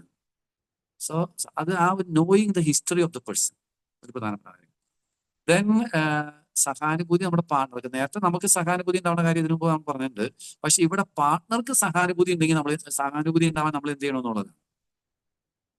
അതിനൊരു 3-4 കാര്യങ്ങൾ ചെയ്തു കഴിഞ്ഞാൽ നല്ലതാണ്. ഇപ്പൊ പാർട്ട്ണർക്ക് സഹാനുഭൂതി ഉണ്ടാവണമെന്നുണ്ടെങ്കിൽ ഈ നല്ല നല്ല പുസ്തകങ്ങൾ വായിക്കുന്നു, പുസ്തകം മീൻസ് കഥാപുസ്തകങ്ങൾ, നോവലൊക്കെ വായിക്കുന്ന സഹാനുഭൂതി കൂട്ടുമെന്നാണ് ശാസ്ത്രം പറയുന്നത്. കാരണം നമ്മൾ ഓരോരുത്തരുടെയും സ്റ്റോറിയിലേക്ക് കടക്കുമ്പോൾ we learn to recognise their emotions. അപ്പൊ നമ്മുടെ വിഷ്വൽസ് പോലും അതിനെ സഹായിക്കും. പിന്നെ അല്ലെങ്കിൽ അതുപോലെ മറ്റുള്ളവരുമായി ഇടപഴകുന്നതൊക്കെ നമ്മൾ അതിന് സഹായിക്കും. അതാണ് നമ്മൾ ഈ സഹാനുഭൂതിയുടെ മേഖലയിൽ ചെയ്യാനായിട്ട് ഉദ്ദേശിച്ചിട്ടുള്ളത്. ദെൻ തിരുത്താം സ്നേഹപൂർവ്വം. എങ്ങനെ നമുക്ക് ഒരാളുടെ ബിഹേവിയറിനെ മോഡിഫൈ ചെയ്യാം, അതാണ് വളരെ പ്രധാനമായ ഒരു കാര്യം. അപ്പൊ നമുക്ക് കമാൻഡിങ് പവർ വേണം. നമ്മുടെ വീടുകളിൽ കണ്ടിട്ടില്ലേ, ഈ അമ്മമാരൊക്കെ പൊറു പറഞ്ഞുകൊണ്ട് നടക്കും, ഒരാളും വകവയ്ക്കില്ല. പക്ഷെ ശരിക്കും ഒറ്റ വാക്ക് പറഞ്ഞാൽ മതി വകവയ്ക്കാനായിട്ട്, ഒരു വിളി മതി. പക്ഷെ അതാണ് നമ്മുടെ കമാൻഡിങ് പവർ. അത് നമ്മുടെ ആ ഒരു ലാംഗ്വേജ് ഉപയോഗിക്കുന്ന കമ്മ്യൂണിക്കേഷന്റെ പവറാണ്. അത് നമ്മൾ ലേൺ ചെയ്യണം. പിന്നെ ചില പദങ്ങൾ നമ്മൾ മാറ്റി ഉപയോഗിച്ച് കഴിഞ്ഞാൽ റിസൾട്ട് വ്യത്യാസമായിരിക്കും. ഇപ്പൊ നമ്മൾ സാരി വാങ്ങിച്ചുകൊണ്ട് വന്നു, സാരിയുടെ കളറ് നല്ലതാണ്, നിറം നല്ലതാണ്, ഐ മീൻ നിറം നല്ലതാണ്, അതിന്റെ മെറ്റീരിയൽ നല്ലതാണ്, അതോടൊപ്പം തന്നെ അത് അവൾ ഉടുത്തു കഴിഞ്ഞാൽ നല്ല ഭംഗിയുമുണ്ട്. എന്നാൽ വില കൂടുതലാണ്. ഇതെങ്ങനെ പറയും? നമ്മൾ പൊതുവെ ഉപയോഗിക്കുന്ന പക്ഷേന്ന് ഉപയോഗിക്കും. ബട്ടാണ് ഉപയോഗിക്കുന്നത്, അല്ലേ? പക്ഷെ പക്ഷെ ഉപയോഗിച്ച് കഴിഞ്ഞ് കഴിയുമ്പോൾ ഈ ആദ്യം പറഞ്ഞ കാര്യമൊക്കെ നമ്മൾ ഡിസ്കൗണ്ട് ചെയ്ത് കളയണം. അതിന് പകരം നമ്മൾ ആൻഡ് കൂടിന്ന് ഉപയോഗിച്ച് കഴിഞ്ഞാൽ കുറച്ചും കൂടി അത് ഒരു പോസിറ്റീവായിട്ട്. ഇങ്ങനത്തെ കുറച്ച് പദങ്ങളുണ്ട്. അത് ബോധപൂർവ്വം തന്നെ നമ്മൾ നമ്മുടെ കമ്മ്യൂണിക്കേഷനിൽ എൻഗേജ് ചെയ്യിക്കുക. ദെൻ നമുക്ക് പരിഭവങ്ങൾ ഉണ്ടാവില്ലോ, വിഷമങ്ങൾ ഉണ്ടാവില്ല, പരിഭവങ്ങൾ വരും. പരിഭവങ്ങളെ പരാതിയാക്കാതെ പറയാൻ പറ്റുക. ഐ ലാംഗ്വേജ് നമ്മൾ പറയുമല്ലോ, ഐ സ്റ്റേറ്റ്മെന്റ്. നീ ഭാഷയ്ക്ക് പകരം ഞാൻ ഭാഷ ഉപയോഗിക്കും. എന്റെ ഫീലിംഗ് എന്താണ്, എനിക്ക് എന്താണ് അനുഭവപ്പെട്ടത് എന്ന് പറയാം. അതല്ലാതെ താൻ ശരിയല്ല, താൻ എന്തിങ്ങനെ ചെയ്തിട്ടുള്ളൂ എന്നൊക്കെ പറഞ്ഞാൽ താൻ എന്ന് പറഞ്ഞാൽ നീ ഭാഷയായി. ഐ സ്റ്റേറ്റ്മെന്റ്, ഞാൻ ഭാഷ ഉപയോഗിക്കാനായിട്ട് പരിശീലിക്കും. ദെൻ ഏത് റിലേഷൻഷിപ്പിന്റെയും കമാൻഡർ ഇൻ ചീഫ് ആവാനുള്ള അതിന്റെ കുറച്ച് ടെക്നിക്കുണ്ട്. നമ്മൾ പറയുന്ന കാര്യം പ്രാവർത്തികമാക്കാൻ അങ്ങനത്തെ കുറച്ച് കാര്യങ്ങളുണ്ടല്ലോ. അത് ഒരു ബന്ധം വളരാനായിട്ട് വളരെ പ്രധാനമായ ഒരു കാര്യമാണ്. ഓക്കെ, നല്ലൊരു വാല്യൂ ഇല്ലാത്ത ഒരാളെ റെസ്പെക്ട് ചെയ്യില്ല ഒരു ബന്ധത്തില്. ദെൻ ഫൈനൽ, അപരനിലേക്ക് പഠനം. അതായത് ഏതൊരു ബന്ധവും അപരനിലേക്ക് പഠനില്ലെങ്കിൽ അത് പൊട്ടക്കിണർ പോലെയാണ്. ഇപ്പൊ നമ്മളൊക്കെ ജീവിക്കുന്ന സമൂഹം എന്ന് പറഞ്ഞാൽ പ്രൈവറ്റൈസേഷൻ ഓഫ് ഫാമിലിയാണ്. ഇപ്പൊ നിങ്ങളൊക്കെ കൂടി ഇത്രയും ഉപകാരം മനുഷ്യർക്ക് ചെയ്യുന്നുണ്ട് ഈ പ്രചോദന ഇതിലൂടെ ഒക്കെ ഞാൻ പലപ്പോഴും ടോക്കൊക്കെ കേൾക്കാറുണ്ട്. So you are doing A wonderful job four other people. നിങ്ങളുടെ വിലപ്പെട്ട സമയവും ഇത് നിങ്ങൾ ചെയ്യുമ്പോൾ നിങ്ങളുടെ വീട്ടിലുള്ള ബന്ധങ്ങൾ, നിങ്ങളുടെ സുഹൃത്തുക്കളായുള്ള ബന്ധങ്ങളുടെ ഒരു ഔട്ട്പുട്ടായിട്ടാണ് ഞാൻ ഇതിനെ കണക്കാക്കുന്നത്. അതല്ലാതെ ഇത് നിങ്ങളുടെ വ്യക്തിപരമായുള്ള ഒരു കാര്യം മാത്രമല്ല. അപ്പോ അത് രണ്ടു വഴിക്കും അങ്ങോട്ടും ഇങ്ങോട്ടും ഉണ്ട്. ഇത് നിങ്ങൾ ചെയ്യുന്നത് വഴി നിങ്ങളുടെ ബന്ധം വളരുന്നു, നിങ്ങളുടെ ബന്ധം വഴി ഇത് വളരും. ഇതിന് കൂടുതൽ ചെയ്യാനായിട്ട് വരും. അതാണ് നമ്മൾ അവിടെ ശരിക്കും പറഞ്ഞാൽ നമ്മുടെ ബന്ധങ്ങൾ അടയ്ക്കാമരല്ല ആവേണ്ടത്, ആൽമരാണ് ആവേണ്ടത്. അടയ്ക്കാമര ഇങ്ങനെ ഒറ്റയാമര പോകുള്ളൂ. ആൽമരം എന്ന് പറഞ്ഞാൽ കുറേയേറെ പേർക്ക് തണൽ വരും, കുറേയേറെ പക്ഷികൾക്ക് കൂടുകൂട്ടും. So every relationship should be a blessing for other people, especially the vulnerable. നമ്മുടെ സൊസൈറ്റിയിൽ നമ്മുടെ ചുറ്റിലൊക്കെ എന്തുമാത്രം മനുഷ്യരാണ് സഹിച്ചും വേദനിച്ചും കഴിയുന്നത്. അവർക്ക് നമ്മളൊരു അനുഗ്രഹമായി മാറുന്നില്ലെങ്കിൽ നമ്മുടെ ബന്ധം ഒരു വളർച്ചയുടെ ബന്ധമല്ല. ദെൻ പുഴുകടിച്ച ഇല എന്ന് പറഞ്ഞു കഴിഞ്ഞാല് ശരിക്കും പറഞ്ഞു കഴിഞ്ഞാല് അവരിലേക്ക് തന്നെ ഒതുങ്ങിപ്പോയിട്ട് ഒരു ഗുണമില്ലാത്ത അവസ്ഥയിലേക്ക് നമ്മൾ മാറുന്നവര്. അതൊരിക്കലും ഒരു ആരോഗ്യകരമായ കാര്യമല്ല. പിന്നെ നമുക്ക് പലപ്പോഴും ബന്ധങ്ങളിൽ അസൂയ വരും. അത് അപകടകരമാണ്. അസൂയക്ക് മരുന്നുണ്ടെന്നാ പറയുന്നത്. ഇപ്പോ മരുന്ന് കണ്ടുപിടിച്ചിട്ടുണ്ട് അസൂയ ഒഴിവാക്കാനായിട്ട്. അപ്പൊ അതിന് ഹെൽത്തി ആയിട്ടുള്ള നമ്മുടെ റിലേഷൻഷിപ്പ് ബൗണ്ടറി ഇതൊക്കെയാണ് ഏറ്റവും പ്രധാനമായ കാര്യം. അത് നമ്മൾ നേരത്തെ വേറെ രീതിയിൽ പറഞ്ഞിട്ടുണ്ട്. ദെൻ ഇപ്പൊ ഈ പ്രധാനമായിട്ടും ബന്ധങ്ങളില് ഈ മാതാപിതാക്കൾ ബന്ധത്തെ വെച്ചിട്ടാണ് നമ്മളത് പറഞ്ഞിരിക്കുന്നത്. ഈ ബന്ധത്തില് മാതാപിതാക്കൾ ഒരു വൃക്ഷമാണെങ്കിൽ മക്കളെ തൈകളായിട്ട് കാണണം, ശാഖകളായിട്ട് കാണരുത്. പക്ഷെ പല മാതാപിതാക്കൾക്കും മക്കള് ശാഖകളാണ്. അവരെ പ്രായപൂർത്തിയാകുമ്പോൾ വെട്ടിമാറ്റാന്നാണ് ഇവർ വിചാരിച്ചിരിക്കുന്നത്. അപ്പോഴേക്ക് ഈറ്റങ്ങളുടെ എല്ലാം പോയിണ്ടാവും. അതുകൊണ്ട് ചെറു പ്രായത്തിൽ തന്നെ ചില വീടുകളിൽ ഞാൻ കണ്ടിട്ടുണ്ട് കേട്ടോ. അതായത് കഴിഞ്ഞ ദിവസം ഒരു 4 വയസ്സെത്തിയ ആളുടെ ഡ്രസ്സ് മടക്കി വെക്കും. തേക്കില്ല, പക്ഷെ മടക്കി വെക്കും. അങ്ങനെ പഠിപ്പിക്കുന്ന കുടുംബങ്ങളുണ്ട്. ഞാൻ പറഞ്ഞു വരുന്നത് അവരുടെ ഫൂട്ടിൽ നിന്നിട്ട് വളരാനായിട്ട് ചെറുപ്പം മുതൽ തന്നെ നമ്മൾ ഇത് കൊടുത്തു കഴിഞ്ഞാൽ നല്ല റിലേഷൻഷിപ്പ് പിന്നീട് അവർക്കുണ്ട്. ദെൻ ശരിക്കും പറഞ്ഞാൽ ഈ നല്ല ബന്ധങ്ങൾ ഉണ്ടെങ്കിൽ നല്ല പ്രകൃതി ഉണ്ടാവും, അല്ലെ? നമ്മളിപ്പോ എന്തുകൊണ്ടാണ് ഇപ്പൊ ഒരു കൊക്കക്കോള കഴിച്ചിട്ട് അതിന്റെ ആ ക്യാൻ അല്ലെങ്കിൽ അതിന്റെ കുപ്പി ഒറ്റയാണ്? എന്തുകൊണ്ട് അങ്ങനെ അറിയുന്നത്? നമ്മുടെ ബന്ധത്തിന് ഊഷ്മളത ഇല്ലാത്തതുകൊണ്ടാണ് ഞാൻ പറയുന്നത്. കാരണം നമ്മുടെ ബന്ധം ഈ പ്രകൃതിയുമായിട്ട് കണക്റ്റഡ് ആണ്.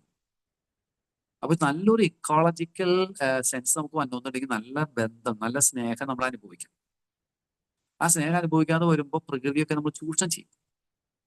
അപ്പൊ ഇതൊക്കെ വളരെ ഇന്റർ കണക്റ്റഡ് ആണ്. അപ്പൊ ഇത്രയും 15 മേഖലകളിൽ 75 കാര്യങ്ങളെ ഇപ്പൊ ഈ പറഞ്ഞു വെച്ചേക്കുന്നത്. ഇത്രയും കാര്യം നമ്മൾ ശ്രദ്ധിക്കുകയാണെങ്കിൽ ഒരു അടിപൊളി റിലേഷൻഷിപ്പ് ഉണ്ടാവുമെന്നാണ് ഞാൻ വിചാരിക്കുന്നത്. അങ്ങനെയാണ് ഈ പുസ്തകം സെറ്റ് ചെയ്തിരിക്കുന്നത്.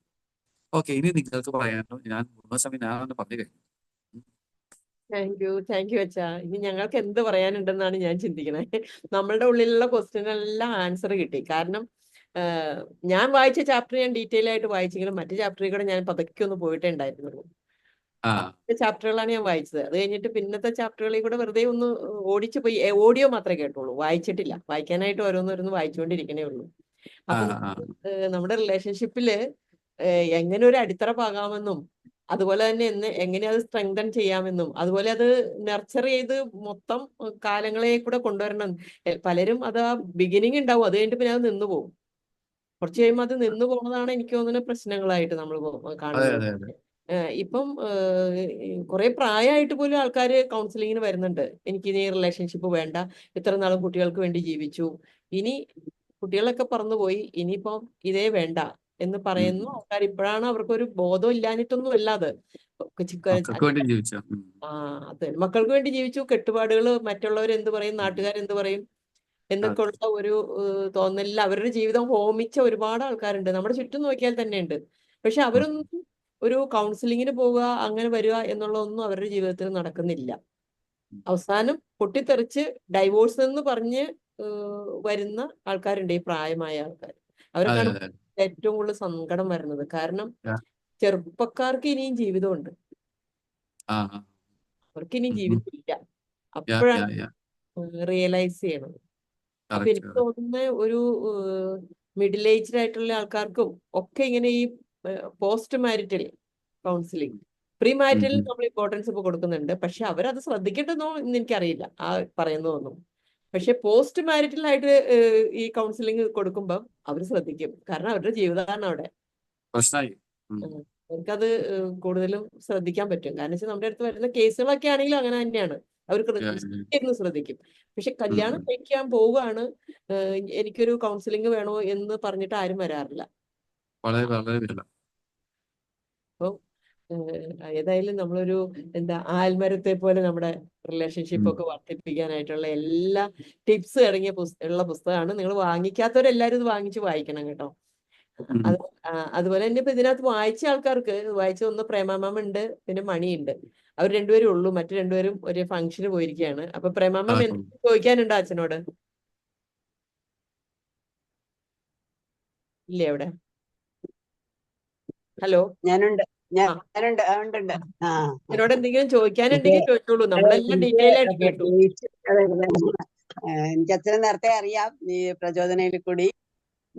ഞാൻ പുസ്തകം ഞാൻ ഓർഡർ ചെയ്ത് വരുത്തിയതാണ്. അച്ഛൻ എനിക്ക് ഇട്ടിരുന്നു, അതിന്റെ ഫീഡ്ബാക്ക് ഇടണമെന്നും പറഞ്ഞിരുന്നു. പിന്നെ ഞാൻ ഏതായാലും ഈ ദിവസം കാണുമല്ലോ, അതുകൊണ്ടാണ്. സത്യം പറഞ്ഞാൽ ഞാൻ എന്റെ പാർട്ട് മാത്രമല്ല, ഓൾമോസ്റ്റ് ആ ബുക്ക് ഓൾമോസ്റ്റ് വായിച്ചു എന്ന് തന്നെ പറയാം. എനിക്ക് എന്താണ്, നമുക്ക് നിത്യജീവിതത്തിൽ നമ്മൾ ചെയ്യുന്നത്, നമ്മുടെ കയ്യിൽ വരുന്ന എല്ലാ കാര്യങ്ങളും ഇത്ര കറക്റ്റ് ഓർഡറിൽ ചെയ്തൊരു ബുക്ക് ഞാൻ അധികം കണ്ടിട്ടില്ല. ഞാൻ വെറുതെ പറയല്ല, എന്റെ ഉള്ളിൽ തട്ടി പറയുവാണ്. അച്ഛന് പ്രത്യേക അഭിനന്ദനങ്ങളുണ്ട്. ഇനിയിപ്പോ ഈ ചോദിക്കാൻ ചോദിക്കാൻ വേണ്ടി എന്തെങ്കിലും ചോദിക്കാന്നുള്ളതേ ഉള്ളൂ, അതിന്റെ ആവശ്യമില്ല. നമ്മൾ അതിൽ പറയുന്ന കാര്യങ്ങള് അച്ഛൻ പറഞ്ഞ ഒരു കാര്യം എനിക്ക് വ്യക്തമായിട്ട് പറയാനുണ്ട്. എന്താണെന്ന് വെച്ച് കഴിഞ്ഞാൽ, നമ്മളാരും പണ്ടൊന്നും ഇതിനെ പറ്റിയിട്ട്, അല്ലെങ്കിൽ നമ്മളെ എന്താണ് അച്ഛനമ്മമാരോ അല്ലെ മുത്തശ്ശ, അവരൊന്നും ഈ ബന്ധങ്ങളെ പറ്റിയൊന്നും ആലോചിച്ചിരുന്നില്ല, എങ്ങനെ മോഡിഫൈ ചെയ്യാമെന്ന് ആലോചിച്ചിരുന്നില്ല. എന്നിട്ടും അവര് ജീവിച്ചു. കാരണം ആ ഒരു കാലഘട്ടത്തില് അങ്ങനെ ആയിരുന്നു, അത് മതിയായിരുന്നു. ഒരു കൂട്ടുകുടുംബ വ്യവസ്ഥയില് ഇപ്പം ഭർത്താവ് ഇപ്പം സ്നേഹിച്ചില്ലെങ്കിൽ അവിടെ ഇഷ്ടംപോലെ ആൾക്കാരുണ്ട് സ്നേഹിക്കാനും നമുക്ക് സങ്കടം പറയാനും ഒക്കെ ഉണ്ടായിരുന്നു. അപ്പൊ അതുകൊണ്ട് എനിക്ക് തോന്നുന്നത് ഈ ഒരു തരത്തിലുള്ള ഇത് ആവശ്യമുണ്ടായിരുന്നില്ല. പക്ഷെ ഇന്നിപ്പോ അച്ഛൻ പറഞ്ഞ പോലെ ഈ ഫാമിലികൾ ചുരുങ്ങി വന്നപ്പോഴാണ് ഈ ബുക്കിന്റെ പ്രസക്തി ഏറ്റവും കൂടുതൽ എന്നുള്ളത് ഞാൻ പ്രത്യേകം എടുത്ത് പറയുകയാണ്. പിന്നെ അച്ഛന്റെ ചില പ്രയോഗങ്ങളൊക്കെ എന്താണ്, ACC സിമെന്റ്, കെയർ ഒക്കെ നമുക്ക് എന്താ പറയേണ്ടത്. ഞാൻ ആദ്യം ചാപ്റ്റർ തുടങ്ങുമ്പോൾ ഞാൻ എന്താണ് അപ്പൊ ACC സിമെന്റിന് ഇത്ര പ്രത്യേകത, ശങ്കർ സിമെന്റ് ഒക്കെ ഉണ്ടല്ലോ എന്നൊക്കെ പിന്നെയാണ് മനസ്സിലാവുന്നത്. അതെ, അപ്പൊ എനിക്ക് ഓർത്തിരിക്കാനെങ്കിലൊക്കെ വേണമെന്ന് വിചാരിച്ചിട്ടേ ആൾക്കാർക്ക് ഓർത്തിരിക്കാൻ അതെ, എന്തെങ്കിലുമൊക്കെ വേണമെന്ന് വിചാരിച്ചിട്ടേ. അത് വേണമല്ലോ. ശരിയാണ് ശരിയാണ്. അതേപോലെ തന്നെ ഈ മൈൻഡ്ഫുൾനെസ്, ഞാൻ പലപ്പോഴും എന്തെങ്കിലുമൊക്കെ ടോക്ക് കൊടുക്കുമ്പോഴും ഈ മൈൻഡ്ഫുൾനെസ്സിന് ഒരു കൃത്യമായ ഒരു മലയാളം വേർഡ് എനിക്ക് അങ്ങോട്ട് കിട്ടാറില്ല. അപ്പോഴാണ് ഇതിൽ കണ്ടത്. എന്താ അനുനിമിഷ ഇതൊക്കെ പറഞ്ഞിട്ടുള്ളത് കറക്റ്റാണ്.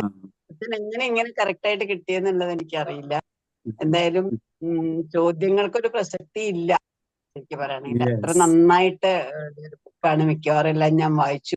ഇനി ഞാൻ റിട്ടേൺ ആയിട്ട് വേണമെങ്കിൽ ഫീഡ്ബാക്ക് അച്ഛന് ഇട്ട് തരാം, ഇത് കഴിഞ്ഞിട്ടാവാന്ന് വിചാരിച്ചിട്ടാണ്.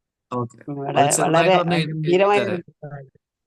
തീർച്ചയായിട്ടും ഞാൻ ഇട്ടേക്കാം. ഓക്കെ. ഇന്നിപ്പോ ഈ ആഴ്ച ഇത്തിരി ബിസിയാണ്. മോന്റെ അടുത്താണ് ഉള്ളത്. ഇവിടെ ബേബി അവർക്ക് മതി. സിറ്റിംഗ് ആണ്, ഇവർക്കൊക്കെ അറിയാം. അതുകൊണ്ട് പതുക്കെ ഞാൻ ഇട്ടേക്കാം. Okay okay, okay. Good.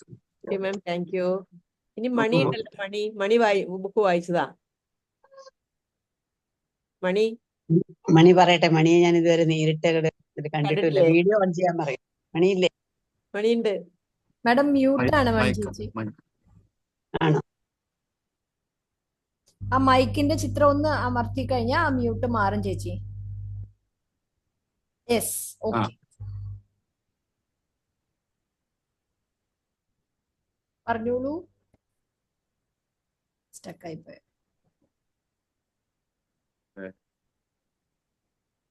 Network issue ഉണ്ടോ? നെറ്റ് നെറ്റ്വർക്ക് ഇഷ്യൂ ആണ്.